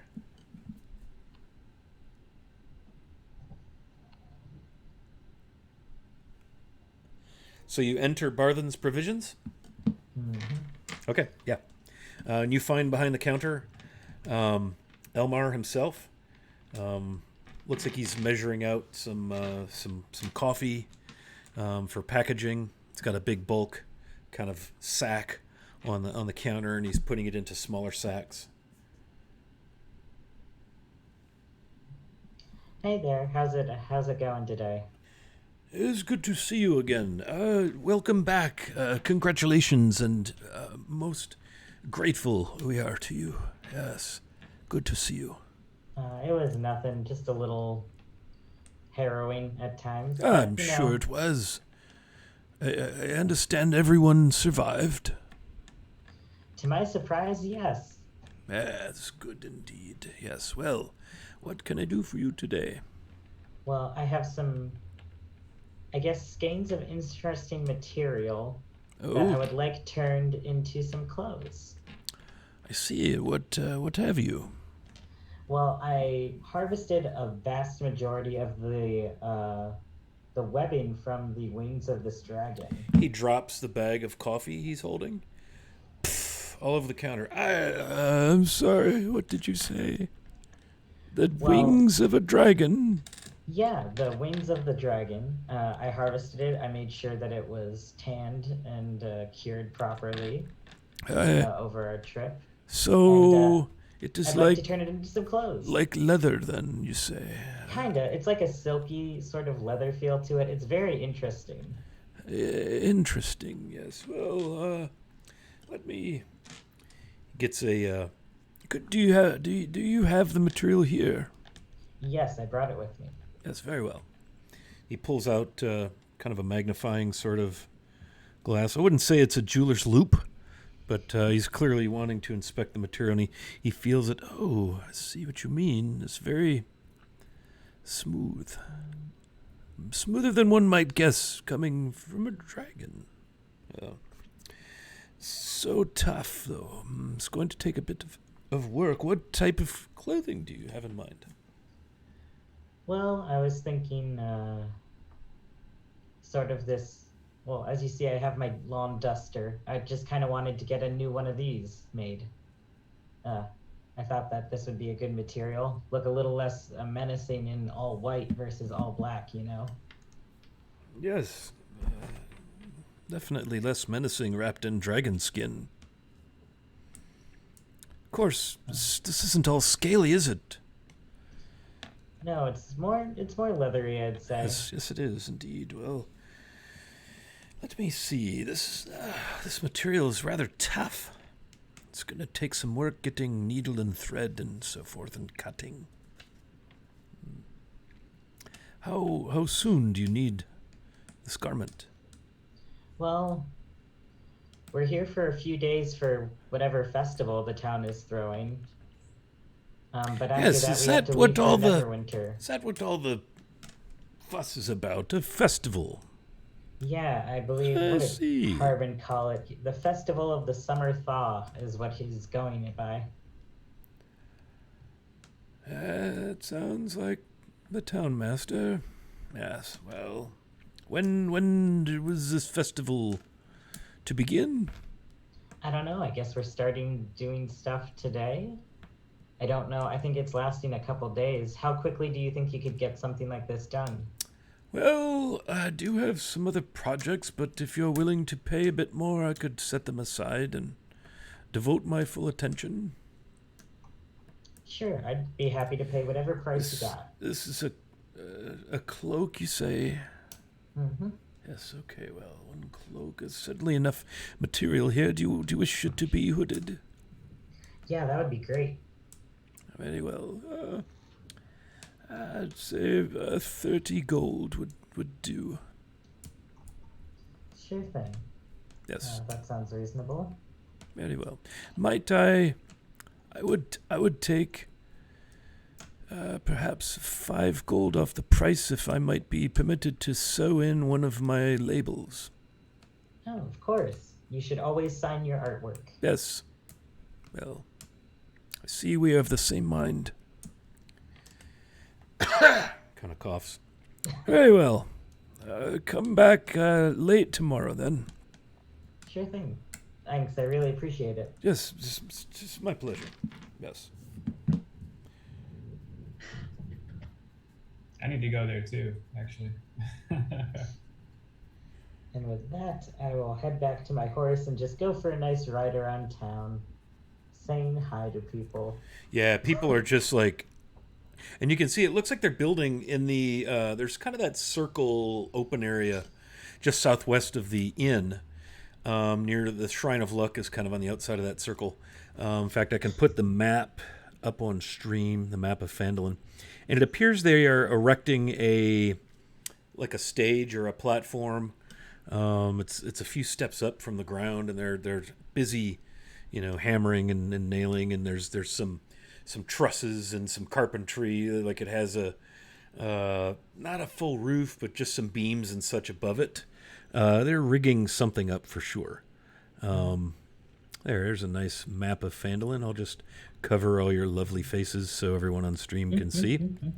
And there's just general hustle and bustle. You can see some cooking fires have been, like pits have been dug and are being put together just west of the open space and the grass. So it looks like they're going to have food prepared. They have a stage, all sorts of just hustle.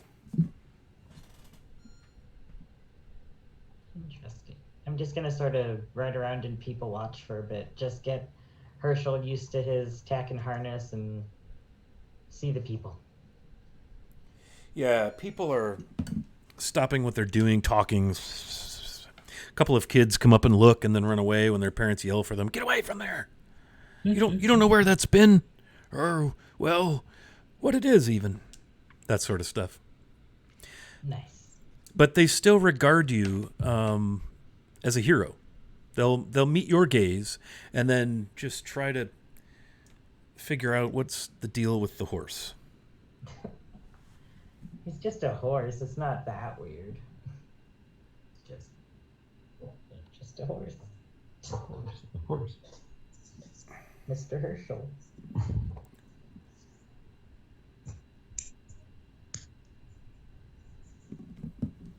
Okay, what are the rest of you up to? I need to pick up some new armor, but I'm thinking maybe I should have my my good stuff crafted in Neverwinter if we're going to be going there soon. Okay. Yes, you have been summoned to an audience in the Hall of Justice in Neverwinter. Yeah, I'll hold on to my stuff for that. But... All of Justice. Yeah. Superman. All the The Wonder Twins. Yes, all of them. I need to pick up some leather armor. Changing out my set. You would pick that up at the Lion Shield Coster. Oh, cool. That's the where is it? That's kind of the outfitter, run by that lovely Lenine Greywind, the kind of feisty middle 30s human. Right.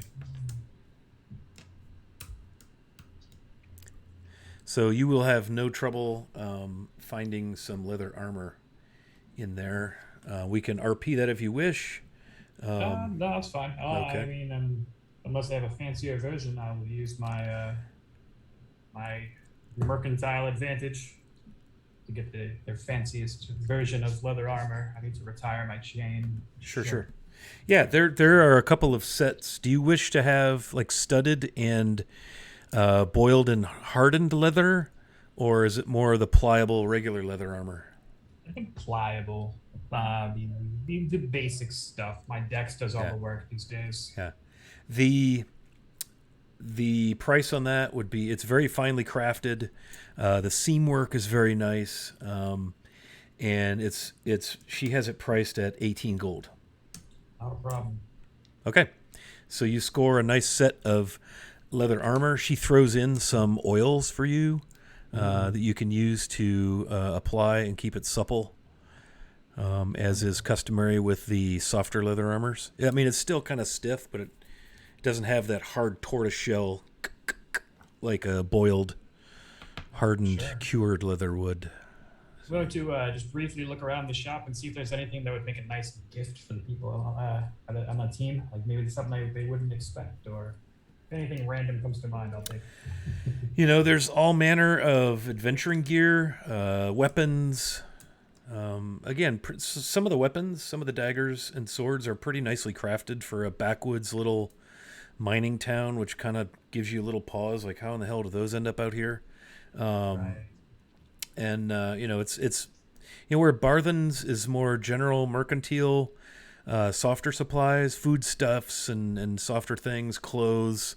This is more tack harness, weapon, armor, shield, Right. mountaineering, foresting, gear like that. Someone has my shield, so I'll buy them an extra one and then get my mirror shield back. Okay. What type of shield are you looking at here? I think it was steel. Regular size, but large, I guess. Okay. That would be 12 gold. Certainly. So we're like 30 total. Yeah, and this is a kind of a scrubbed steel. It's not polished bright. It's more almost like they took some kind of steel wool or something and swirled it and took the shine off of it. Nice. Easier to sneak around with. All right, that'll do it.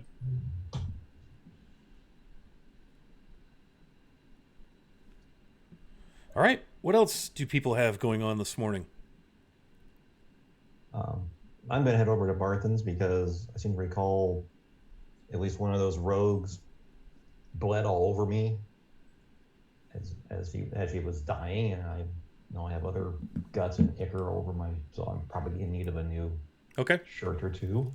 Yeah, you can certainly wander over there and buy yourself some kinda, traveler's clothes, basically, you think? well, for something, with finesse. So kind of the blousey shirt and the pantaloons? Like the pirate shirt, like on Seinfeld? A little bit, yes. Puffy shirt. The puffy yeah. shirt. So some nice clothing is going to set you back about 21 gold. They are finely stitched. The colors are more earthy and muted rather than just in-your-face swashbuckly. But they're beautifully made clothing. Again, seems a little. I gotta look good. Seems a little rich for Phandalin. A little out of place. But yeah, you can, for 21 gold, you can be the sharpest looking rogue in the bunch. Tanner Seawalker has never been out of place anywhere. And I guess I'll kind of look at my armor. Is it still pretty decent condition, or is it more just blood and ichor stained? Just needs to be people seem cleaned. to fall on me and bleed all over me. Needs to be cleaned. Would that be probably at the other shop then? Yeah, right? that you could go over to the provisioners, the outfitters, and for 4 gold you could get your armor cleaned up getting nicely. my armor cleaned. Okay, That's very good. right. Cool. Neat and detailed. Nice. I'm not paying Very for well. undercoating. Anything else for Tanner? Again, wherever you go, people stop and sweeping bow, remove their hat, and various dragon slayer. And the kids are running around like they're shooting bows and arrows and sword fighting, and it's just a general happy time. Oh, I'm gonna be totally living it up and high-fiving and giving the kids pointers of how to have more finesse with their stick swords and. Nice. Yeah. Oh yeah. I'm going full celebrity here. Perfect. So you've made several young fans quite happy, giving them some tips on your sword play and so forth, your finesse. And giving them pointers like don't do drugs, and stay away from oracles, and etc. Stay away from Stay in oracles. school. Stay in school. Don't trust Savras. Yeah. Don't drive your horse over 15. Nice. So, Ethan or Jacob or Ezra, anybody else doing anything? Jacob is doing something, and this will be the first time I've ever actually used the spell as a player, so I'm really excited. I'm going to use sending. Okay, who are you sending to? I'm sending a message home. And it goes this to my mother. Ma, it's Jacob. Come into land and title in Neverwinter. Send Belvira and Nefer to assess opportunities at earliest possible. You can reply to this message. Jacob, my love, Neverwinter. You can hear the scornful judgment in her as only a mother can apply. I shall send them straight away. Be safe. And watch your tongue. Jacob just snorts to himself, knowing that she can't hear that, and And feels then all of a sudden, confident that in they'll your make mind, their you way hear, "I heard that." No. It is just one way, but anyway, that's cute. Confident that his brother and sister will make their way from Delthuntal to Neverwinter. Sister. He'll get ready for the day. Take a look outside through the window and see if there's all this fuss going on about the alleged heroes of Phandalin and the Looming Eye Company and everyone fawning over everyone else. It's, again, you have vivid recollection of the fear, the concern, the angst that had just become part of the backdrop of this poor little village that had been set upon by a white dragon. And this is just joy, relief, gratitude. People are clapping you on the back, calling you hero, mighty halfling, This would be my point. I'm using disguise self to not appear like myself. Oh, and I just see, Make I my see. way around the city. Okay. I was just looking to see if there was all the fuss. Well, happening, you so. see Null parading about on Herschel and the mixed reaction. It's like they want to, and thanks for that advantage, Maddie. Appreciate that, Mateus. They want to approach Null, but they admire from a distance, fearful of their steed. You see at one point you come around the corner of a building and there's Tanner Seawalker bravely tutelage underway with some brave young swordsmen, local kids. Von Felt is carrying a heap of leather armor bits back to the inn. Doesn't take notice of you because you're disguised. I'm just making my way around town, seeing how things are settling back in, if they are settling back in.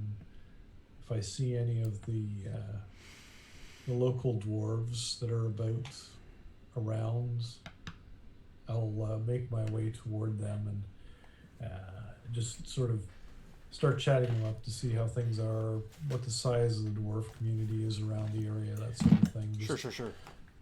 general curiosity. Yeah, you actually would recognize Fundor Ironhand, the mountain dwarf, and Kelvin. You had helped them with a small problem in their little claim, if you recall. I think they had some undead or something hassling them. I don't remember what it was. But you see them coming through town. It looks like they're actually coming back to town from the south along the Miners' Trail. And they've just stepped out of the Miners' Exchange when you see them in the street. They're talking. Looks like maybe they're dividing some coin.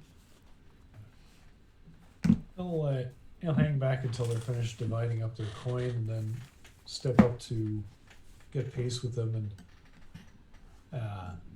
ask them how they're doing and how their claim is going. And at that time, just sort of drop the glamour of the disguised self and walk along with them to see what they're up to. Yeah, the shock on their faces. In fact, Kelvin, the human, actually drops his purse and scrambles. Oh, what wizardry is this? Fundor says. And well met, hero. And he kind of smirks and winks at you. I just wave my hands like, no. Let's be real here. I mean, we took down a dragon. That's fine. I'm just glad the city's safe. I'm glad that you folks are safe. So, Axholm is available now, and I understand it used to be a hold of the dwarves. Yes, Of that's your family that used to become the Axholm community. I'm afraid I'm from well to the north. No. But word could Well, be you- put out. Yes, that would be wise. I think Phandalin would benefit from a dwarven presence in Axholm. And also at Icehold Peak, or Icehold keep rather, is now freed of the terror of a certain dragon. Icehold Keep. It's in the You'll mountains say. well north of here. I've heard of it. You know, again, your fellows may find some use for those. They're in reasonable shape. They're available, and it would be a sad day to see such fine work fall back into the hands of orcs once again. And you could tell he's turning over some ideas, and Kelvin's kind of nodding, looking at him as if he's reading his mind. You might have a point there. Kind of strokes his beard. Good to know. Indeed. There have been rumors that a certain human may want to install himself and his god there. That would also be a shame. That wouldn't be right. It is a dwarven stronghold, after all. Both of them are. They should be back in the hands of your mighty people.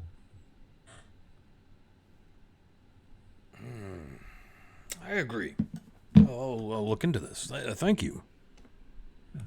I just thought I'd drop a bug in your ear. Yeah. Well, if you'll excuse me, I'm going to have some second breakfast. Maybe lunch. Of course. Yes, it is that time, isn't it? It is. So you'll be joining us later for the festival? It is in your honor, after all? If I must. Of course. I'm a simple man making his way in the universe. Aye. As am I. As am I. I bid you farewell.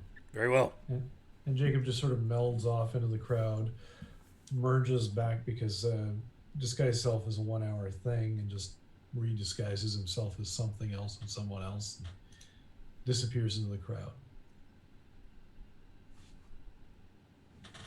Very well. Ezra or Ethan, or Ezra and Ethan, anything going on with you all? Ezra's gonna sleep in, then she's gonna find a map and start scouting various things. She's not going outside. She's not seeing anybody. She Okay. wants nothing to do with any of it. The inn is bustling. Obviously, people are there, a much larger crowd than normal, hoping to maybe catch a glimpse of the heroes.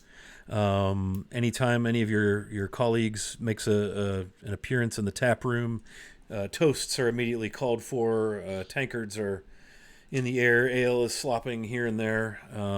So if you wish, Toblin could set you up in his little conference room so that you can spread out. What manner of maps are you looking at? What are you interested in? Up to date ones of the area, as Okay. much as the Sword Coast as I can find. Neverwinter, the surrounding area around Phandalin, stuff like that. She's just starting to chart things. Trying to think of something to do to get out of Phandalin so she's not part of this Okay. kerfuffle. You know that you have been asked to Neverwinter. You know that Neverwinter, as the foot walks, is probably close to 100 miles from Phandalin by road. You could probably take a more direct route, but it could be a little bit more dangerous. You know that from your caravan work and your understanding of the northern Sword Coast that there is a militia from Waterdeep and or Neverwinter, even Luskan, that patrol on horse.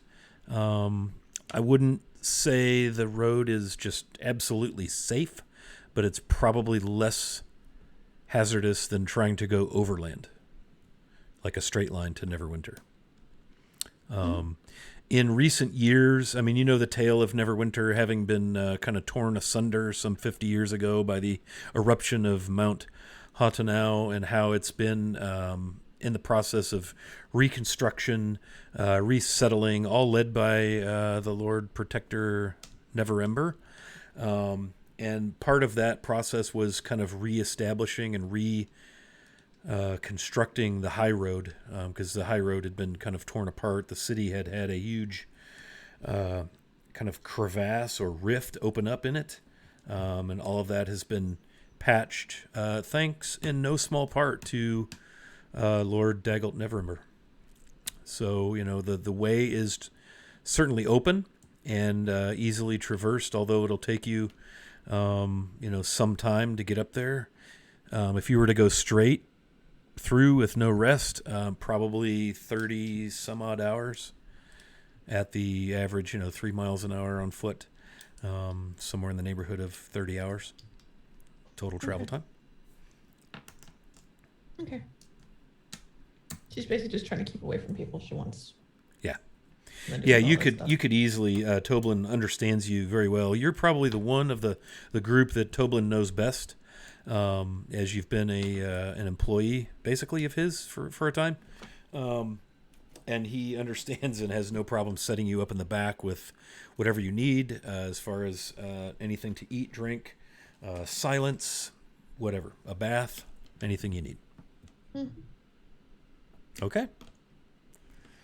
Ethan, what did you have planned for your morning?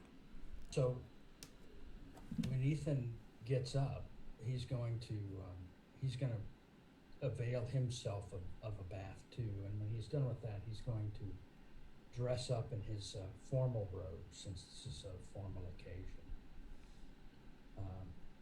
and he will go down to the tavern part, looking for two things: food and Toblin. Okay, you find both things. Toblin is hustling about. His wait staff are also hustling about. You're a little bit taken aback as you come downstairs because the cheers. There's the great wizard of savings bonds, or what? Saskatchewan. Salad. What is it? They just know you're the wizard.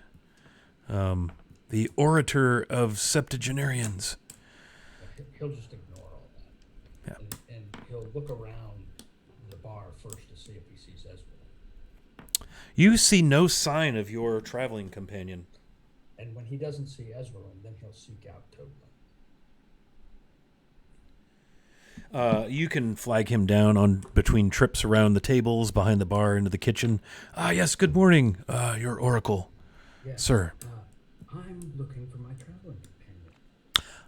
Well, she's not to be bothered, but I can assure you she's tucked away quietly back in my conference meeting space.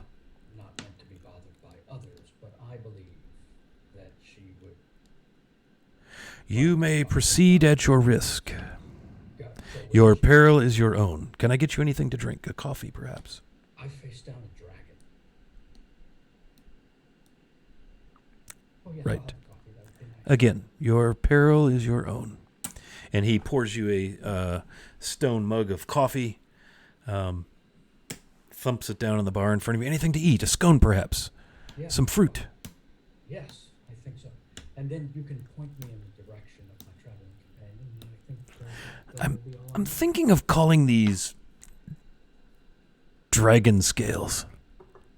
And he puts a scone in front of you, and it's been dusted with white powdered sugar, and it's kind of flatter than a normal scone, kind of pressed out, kind of in the shape of a white dragon scale.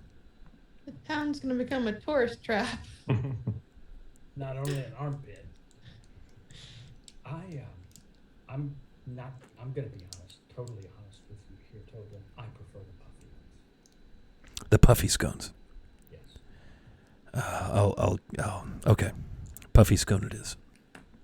He'll go in the back, and you hear him slamming some stuff around, and ungrateful. Comes back out with a puffy scone. Here you are, Lord Oracle, Thank you, Toblin. And In the back. Point me. in the back meeting room. Thank you so much. Yes. I'll be back to check on you later. Again, don't say I didn't warn you if things don't go well for you. He kind of chuckles and starts scurrying about the tap room. So Ethan will eat his scone, and then when he's done with that, he'll take his coffee and he'll walk back to the back room. Okay. And when he sees Ezra, he'll go, my traveling companion, good morning. And he'll sit down at the table next to her. Morning. So I was thinking about our conversation last night, and you were quiet, and I understand there was a lot of information coming in a very short amount of time. But now that you've had some time to think about what we discussed, I wonder how your thoughts on perhaps making a trip to Waterdeep sometime in the not too distant future. I'm sure there's work there once we get everything taken care of in Neverwinter. Unless there's something pressing, I don't see why you can't make sure you reach there. Well, I think we can gather some useful information.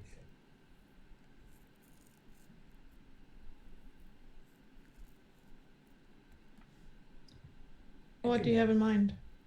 Well, I have some acquaintances that I spent some time with before I left Waterdeep, and they are, well, they're a mix really of other diviners and some fortune tellers and other types of people who had a passing, well, more than a passing interest, really, an interest in Savras himself. They would meet at one of the libraries in Waterdeep and talk about their visions and all that stuff. And this very symbol, holy symbol now, that I wear around my neck, was given to me by them. They each had one of these symbols. They were, I don't know how to describe it. I mean, a fan club maybe to Savras. As you know, until recently, people thought that Savras was gone, and they thought that too. But they were all of like mind, and they would gather.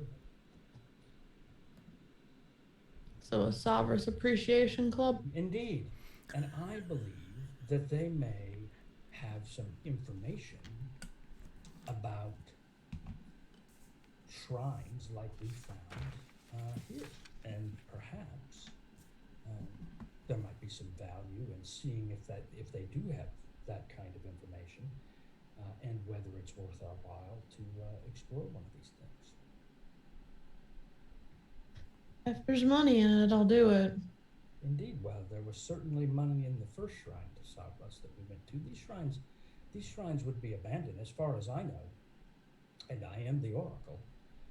There are no active shrines to Savras. They have all fallen into disrepair, like the one we were in. So I imagine that there must be something. I seek relics like this very staff.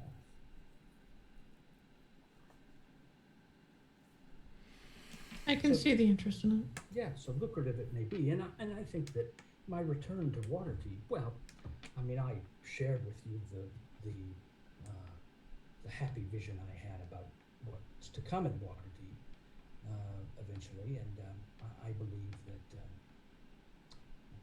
a return to Waterdeep could be potentially dangerous for someone like me.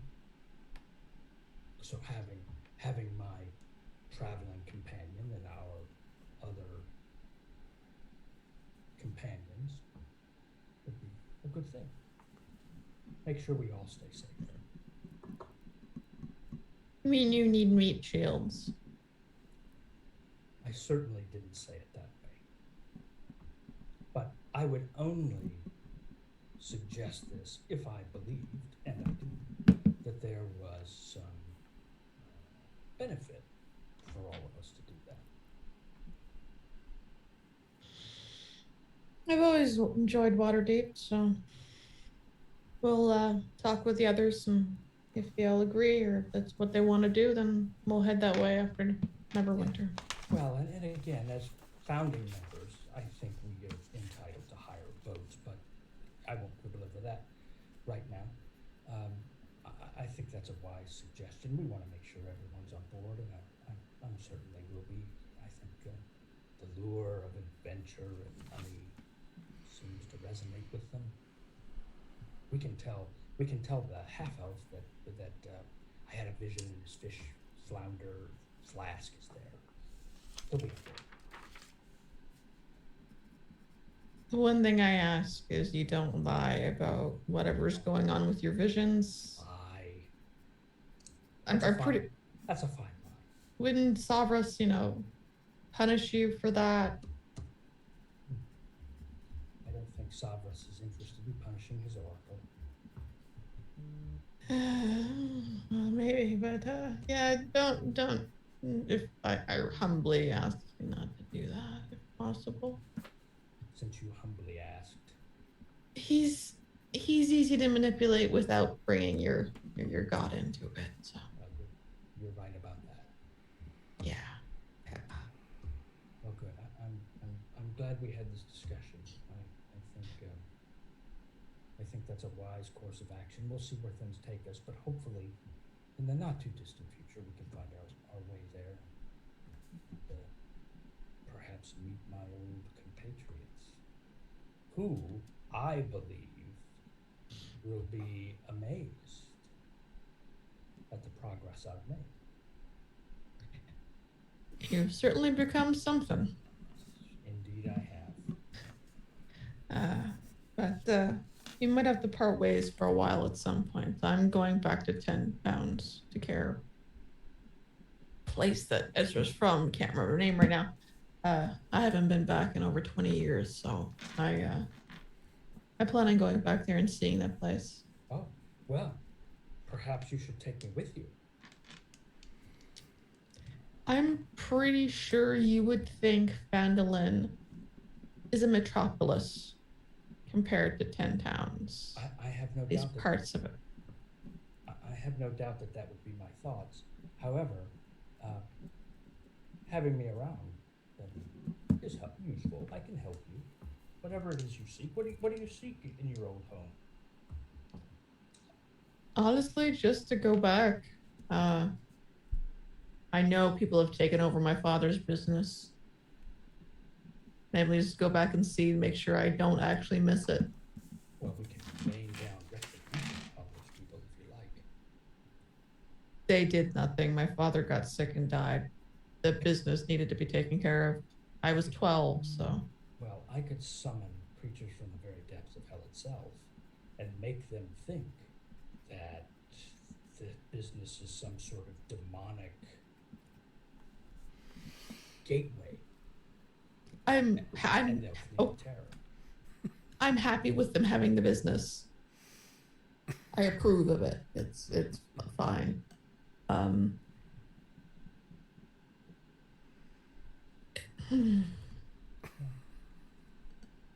Let's go. Yeah. Let's gather the others and start making a plan that doesn't involve demons anytime soon. Or dragons. I'd like to take a break from that for a while. Well, hopefully they'll allow us to do that. The demons, not the others. The others, as you mentioned, are easily manipulated. They'll let us do whatever we want, I think. But it's the demons that we really have to be concerned about, I think. But hopefully they'll leave us alone. I wish. Okay. I really wish. This is what I wish, my traveling companion, that when I summoned those creatures from the very depths of hell itself, I wish I could have been there to see the reaction. The little boy they tormented summoned from the very depths of hell itself some of their own denizens. Oh, it would have been glorious to see. Perhaps. I'm sure someday you will. There's many planes to visit. I'm certain of that too. Perhaps even my traveling companion will be at my side when we enter the very depths of hell itself. No. And wreak retribution. Rain down retribution. Oh, then the bards will sing songs. My traveling companion. Until then, we'll plan a trip to Waterdeep and perhaps to the 10 Towns. I've never been to the 10 Towns before, and you say I'll look down upon it. I can't believe it's as ghastly as this place. There's.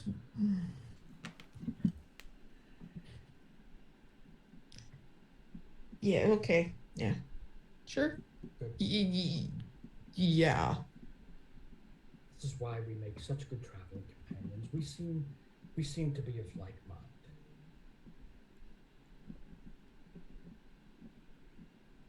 Ezra's getting a migraine. She's just rubbing her temple. I'm like, sure. Yep. Mm-hmm. And I hope you. I'll leave you to your whatever it is you're doing here. I will leave you to that. I hope you've had time to prepare your speech. I know I worked on mine quite extensively last night. So I will be giving no speech. I will be attending no ceremony. It's not something I do. I will wait it out. well, you should take your moment in the spotlight. You certainly have earned it. And I think the people of this armpit would like to see their heroes. And they will. They'll see the rest of you. I'm not a spotlight person. I will take my gold. I will take my title. And stay out of the spotlight. Understood. I will incorporate some form of shout out to you. Oh, no. No. That's fine. I'm not. It's no trouble. I don't do that. I do the humble thing, modest, Of course. I don't want to be acknowledged in any way. I will totally. I understand. I will totally make it under. I guess I can't say radar because no one would know what that is, but I will make it totally unassuming. Okay, you also know I'm not a follower of Savras. Do not call me a hand of Savras or anything like that. Kelimvors, we have an agreement, an understanding. Just not. I said the looming eye was the fist of Savras himself. I didn't say that. I understand your allegiances lie with Kelimvor, and I take no issue with that. I see our traveling relationship as friends and traveling companions as beneficial in many ways. I'm not trying to force my religion on you, just on those who are weak-minded.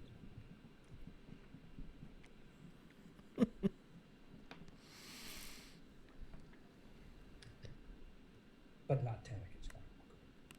Ezra is rethinking every decision she's ever made in her life that led to sitting here right now. Anyway, Okay. I will leave you to whatever it is that you're doing, and when you think we should gather with others, we can certainly do that.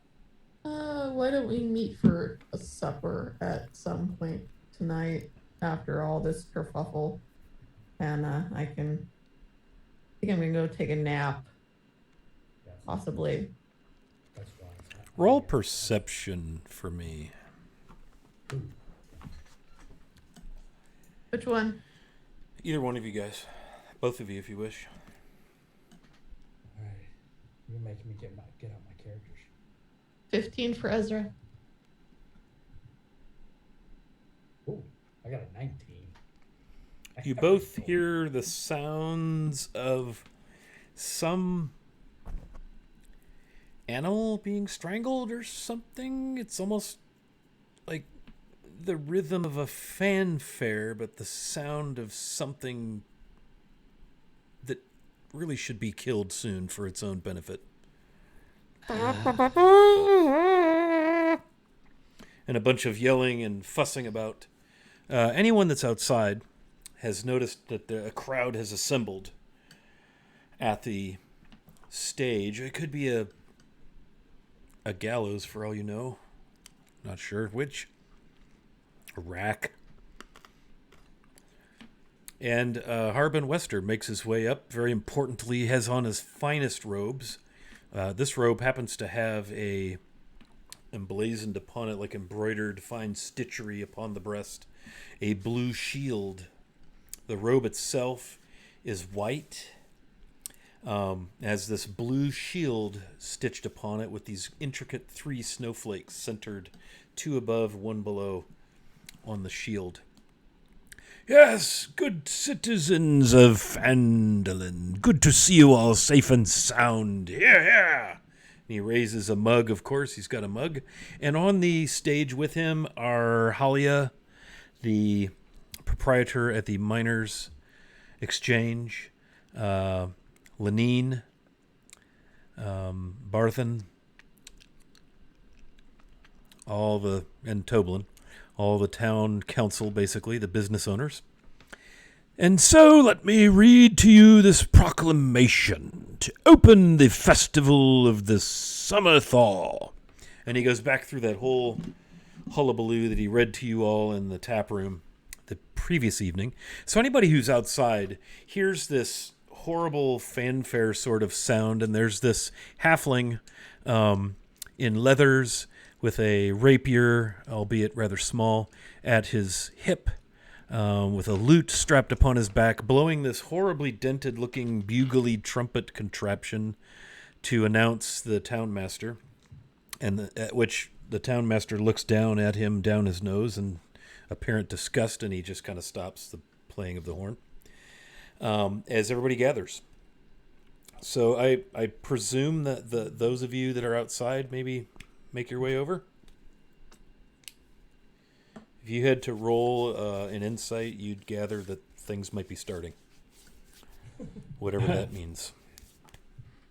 And so he continues on with his proclamation, and every mention of the Company of the Looming Eye, and mention of the Inn of the Looming Eye, the name being changed, the mention of the White Dragon Head currently being prepared for a big reveal suspended somehow somewhere within the Inn of the Looming Eye. And at the mention of the Company of the Looming Eye and the great deeds that have been done and the songs that will be sung by the bards, and he looks down at the halfling and it's all quiet, and the halfling looks up and he's got foam on his face, and you see he's holding a mug. You know, he was like swilling away when the guy looked at him, and the songs of the bards, and nothing happens. A few giggles and chuckles.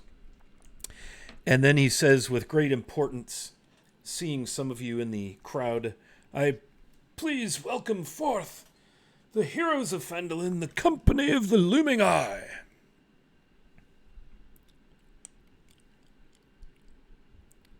Come.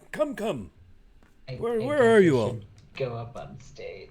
Ethan and Ezra, what did you do when you heard all of this commotion? Ethan will go out. Ezra go up to her room. If there's a whiff, she's got a town square facing window. She'll stand back from the window but watch what's going on, so she can't be seen, but not take part in that. Okay. Ethan, are you coming out? Yeah.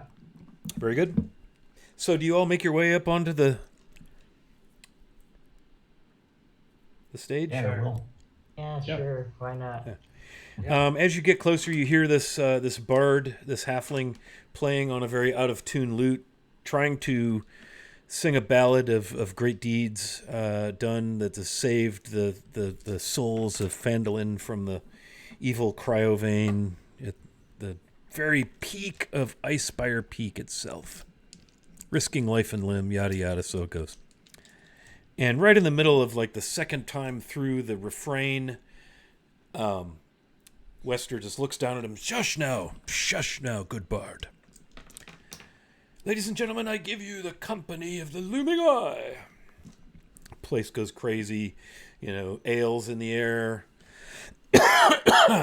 There's been meats have begun to cook in the cooking pits behind the stage, and it appears this festival is about to explode into full celebration. He announces to everyone that you've been granted rights to land in the city of Neverwinter as official heroes of the Lord Protector, Lord Daggelt Neverember himself.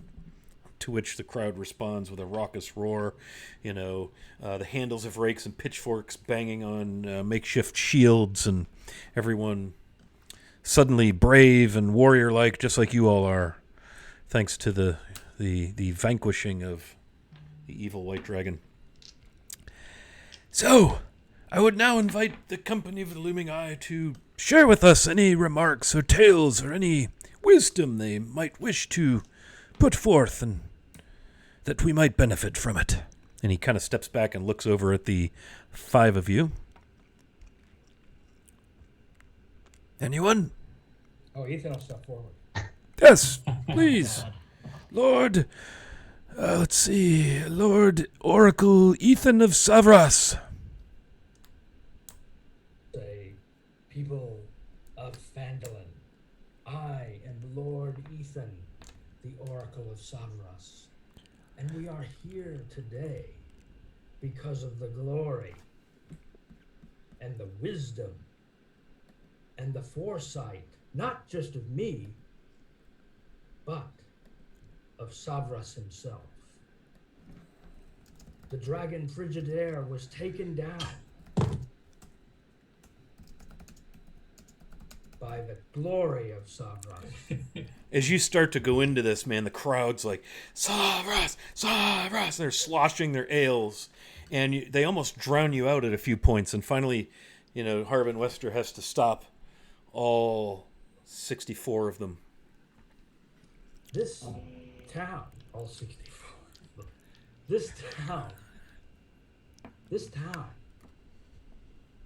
is blessed by Savras himself.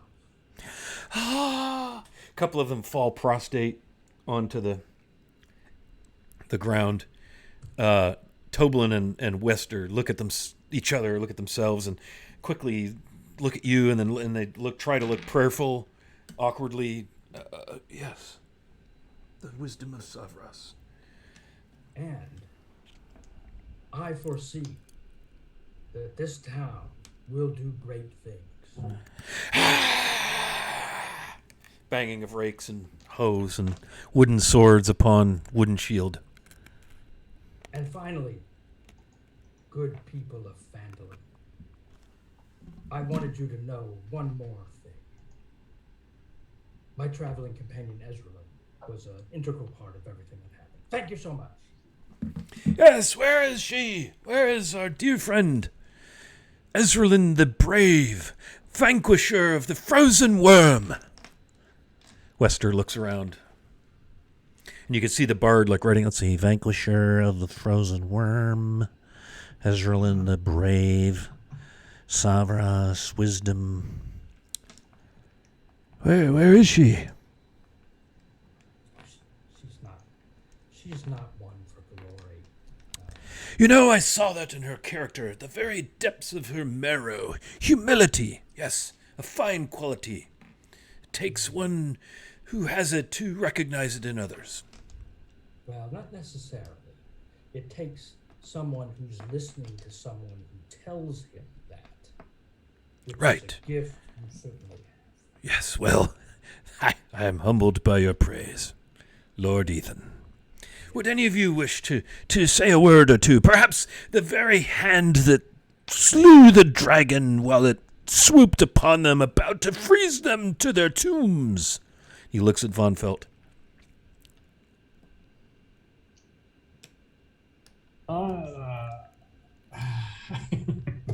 Freeze them to their tombs! Yes. Well, see, you're dealing with something quite like a dragon. It helps to be able to stab things from very far away. And if I may impart upon a little bit of knowledge to all of you, it helps to aim for the middle.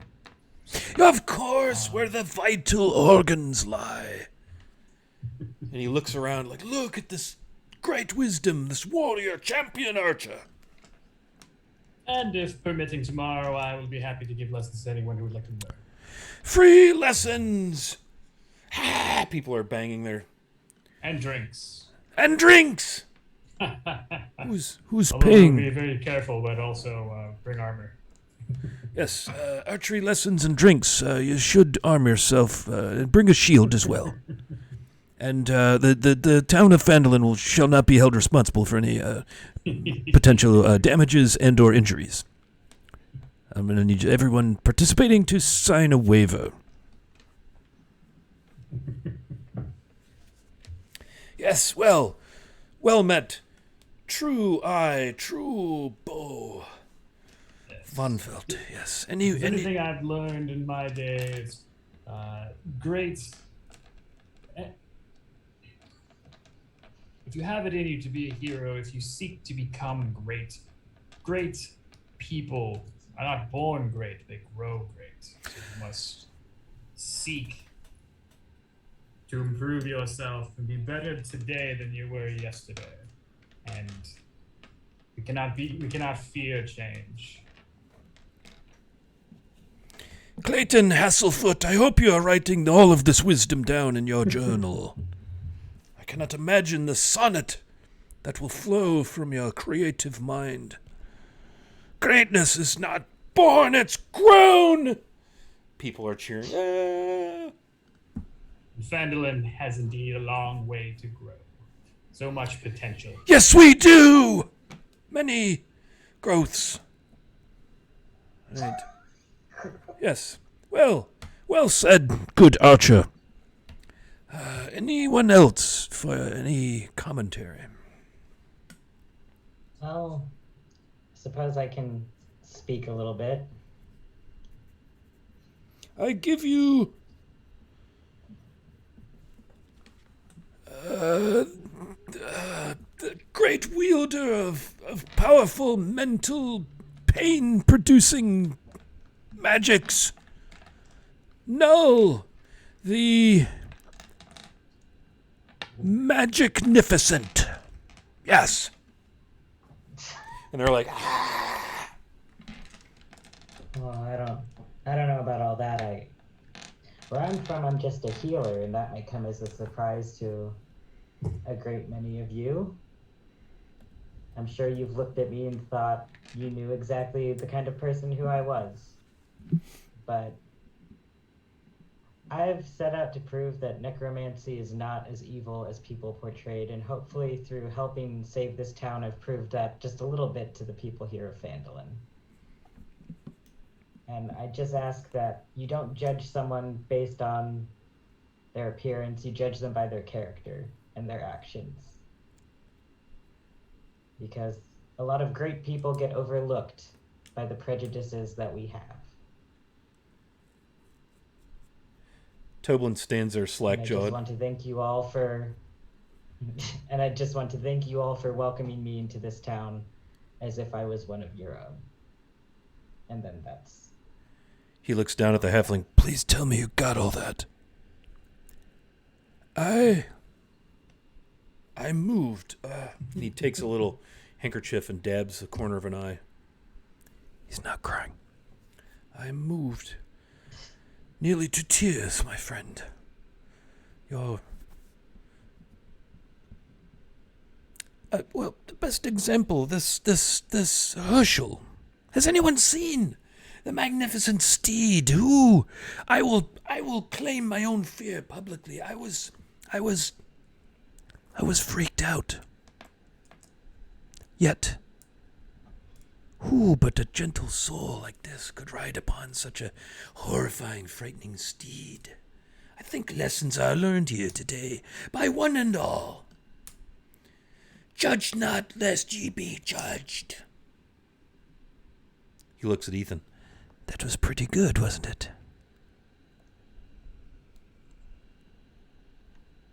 Rookie, I guess.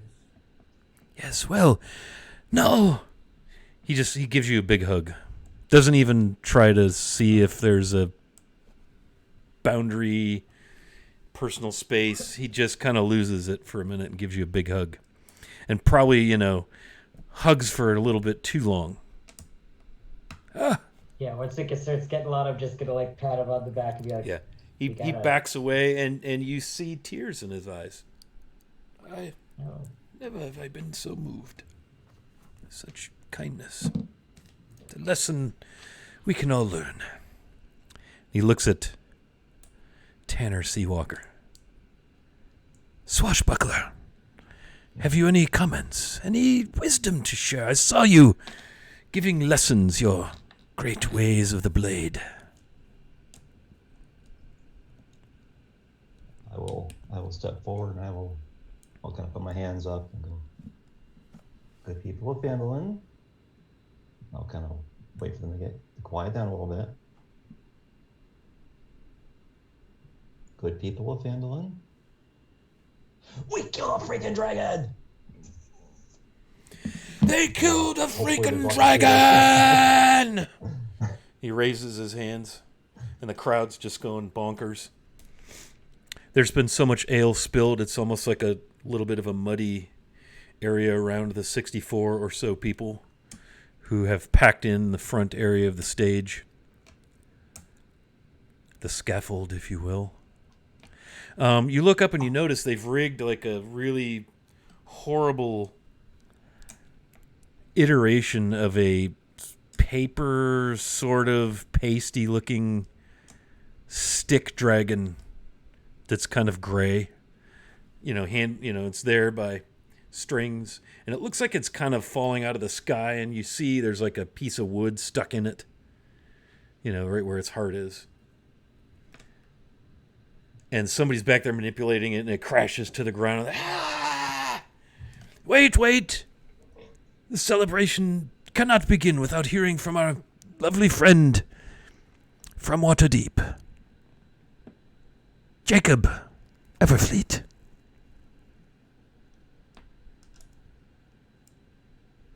Late of Waterdeep. I'm actually from Delthuntle. It's a very nice place. Yes, well. Thank you. This is all a little much. I'm just a humble servant of Brandabaris. Have you heard of our Lord? Brandabaris! Yes! You ever see the meme with the little baby in the Pittsburgh Penguins jersey? This guy's kind of losing his cool, He's excited. Go ahead. Yeah. So blessings upon you. Brandabaris is an actual god. And thank you for all the fuss. It's a bit much. Oh, you've delivered our future. You saved the village from the dragon. Yes. It's the least we could do. Well, that was the least we could do. I mean, literally. Otherwise, we'd probably be frozen on the road. That But it's our pleasure. makes sense to So me, yes. In any case, be good, be kind to each other. Pay not too much attention to charlatans who might come through and pretend to be representing non-religions. Shots fired. And, Yes. Be good to each other. No charlatans! We'll raise the gate against them. In your name. Good halfling. No, just do it in your own name and leave me out of it. Very well. Let the festival commence. And, tankards are thrown in the air, and, the bard guy is trying to toot this little dented up little trumpet thing. Kind of sad, really. And he steps down into the handful of people. It's not really a throng. Yeah, 64 people.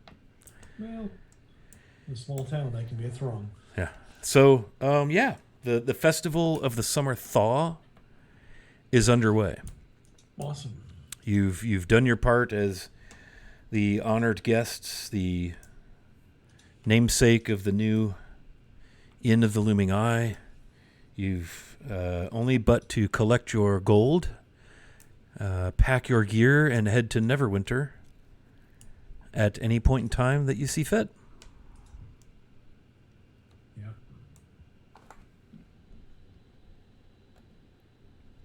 And that, my friends, I think is probably a nice place to hit pause. And the next time we see one another, hopefully will be next Wednesday. I presume the company, the Looming Eye, will be making their way northward to have their audience with the Lord Protector of Neverwinter, Daggelt Neverember himself. And two of the party members should be somewhat familiar with the Lord Protector, being from Waterdeep, correct? Well, Jacob knows his son Yes. a little too well. And I think anyone from Waterdeep definitely knows the tale of the now deposed former Lord of Waterdeep. All right, very good. Well, That was interesting. So you've collected your treasure, and next session will get you on the road northward to Neverwinter as Ezra somewhere deep in the bowels of the Inn of the Looming Eye, cowering fearfully from the vast crowds of people wishing to sing her praises. I mean, relaxing humbly in her room. Ezra does not cower. That's right. Ezra throws daggers from It was her eyes. it was by her fearful, intimidating gaze that the dragon was slain. I heard Ezra has a braid for every person she's killed. All right. Awesome. Well, this was fun. Yeah. Very good. Let's go around and do some outros, shall we?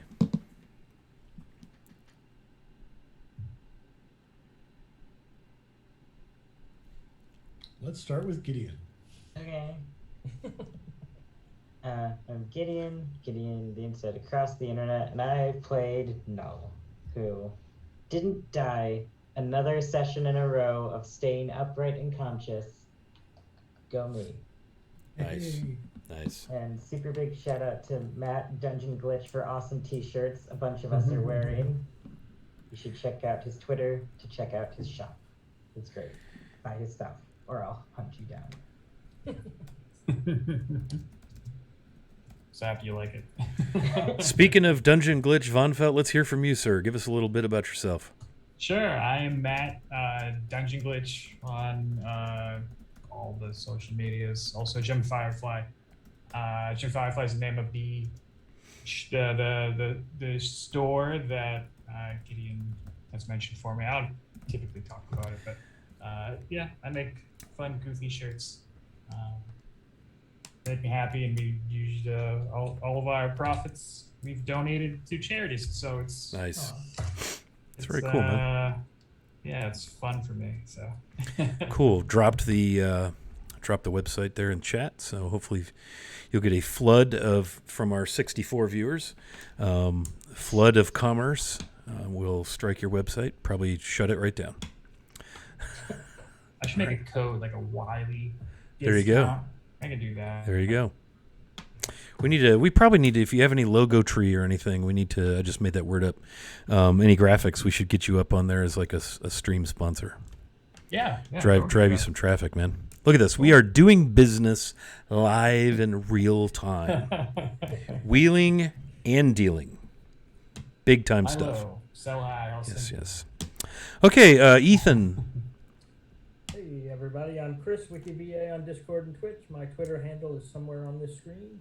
I play Dungeons and Dragons only on Wednesday nights and only here. So this is the only place you can see me play.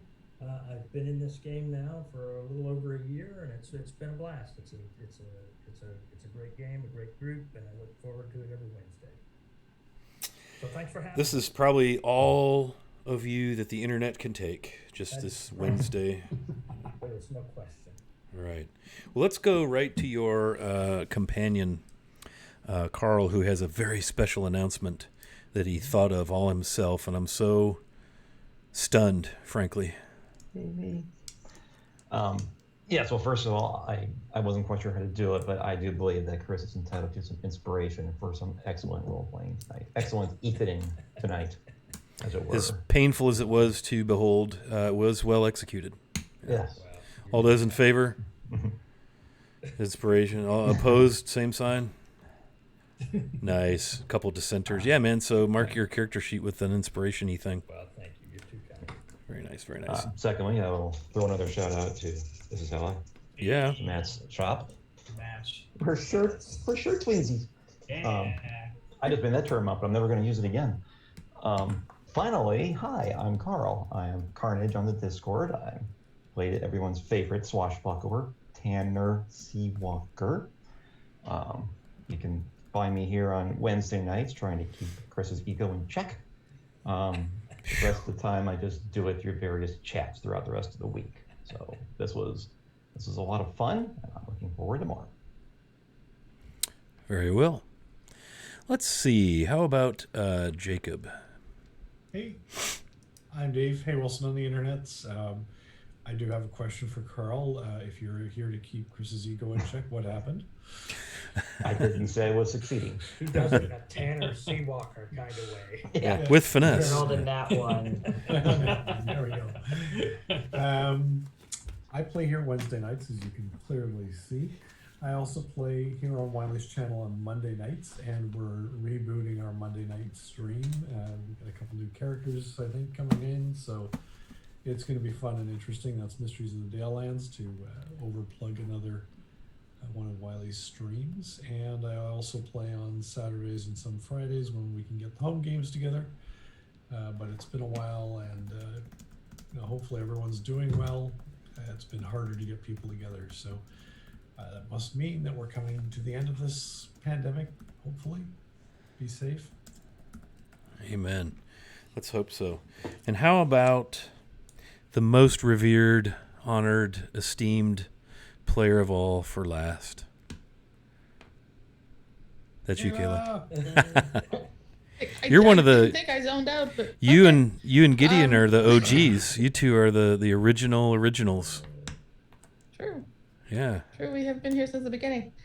I am Miss Misery. I don't really play anywhere else online. You can find me on Twitch at Miss_Misery_. And we will be running a charity game for Gideon and their top surgery some in the end part of July. I can't remember the exact date. I apologize, but I think we said the 21st, didn't we? 21st? Yeah, I think that was on the right. 21st, so please attend, please watch. It's for a very good cause. And yeah, I'm gonna say something for Gem Firefly too, because I'm actually buying something from there right now. So yeah, go look there. They have cool stuff. See all that commerce, right? Sponsoring this stream will get you business. That's it for me. Let's see. So yeah, I am the Wily Hobbit. We're looking at July the 21st, which is a Wednesday. And this group of 6 players, we're going to decide, we may just do a fundraiser during our regular game, or we may decide to play a one-shot. Who knows? We haven't figured that part out. But the most important part is we want to honor and support and throw mountain-sized heaps of love at our good friend Gideon and help him fund his top surgery. So we're also going to do a non-Wednesday night fundraiser in August because Gideon apparently has other friends. I was unaware of this, but he wanted to possibly DM a game. Oops, did I leak that? I'm sorry. Now you're on the hook. So we're gonna do a Saturday afternoon, Saturday evening fundraiser on a weekend where we can really let our proverbial hair down. So keep an eye out for that. That's pretty exciting.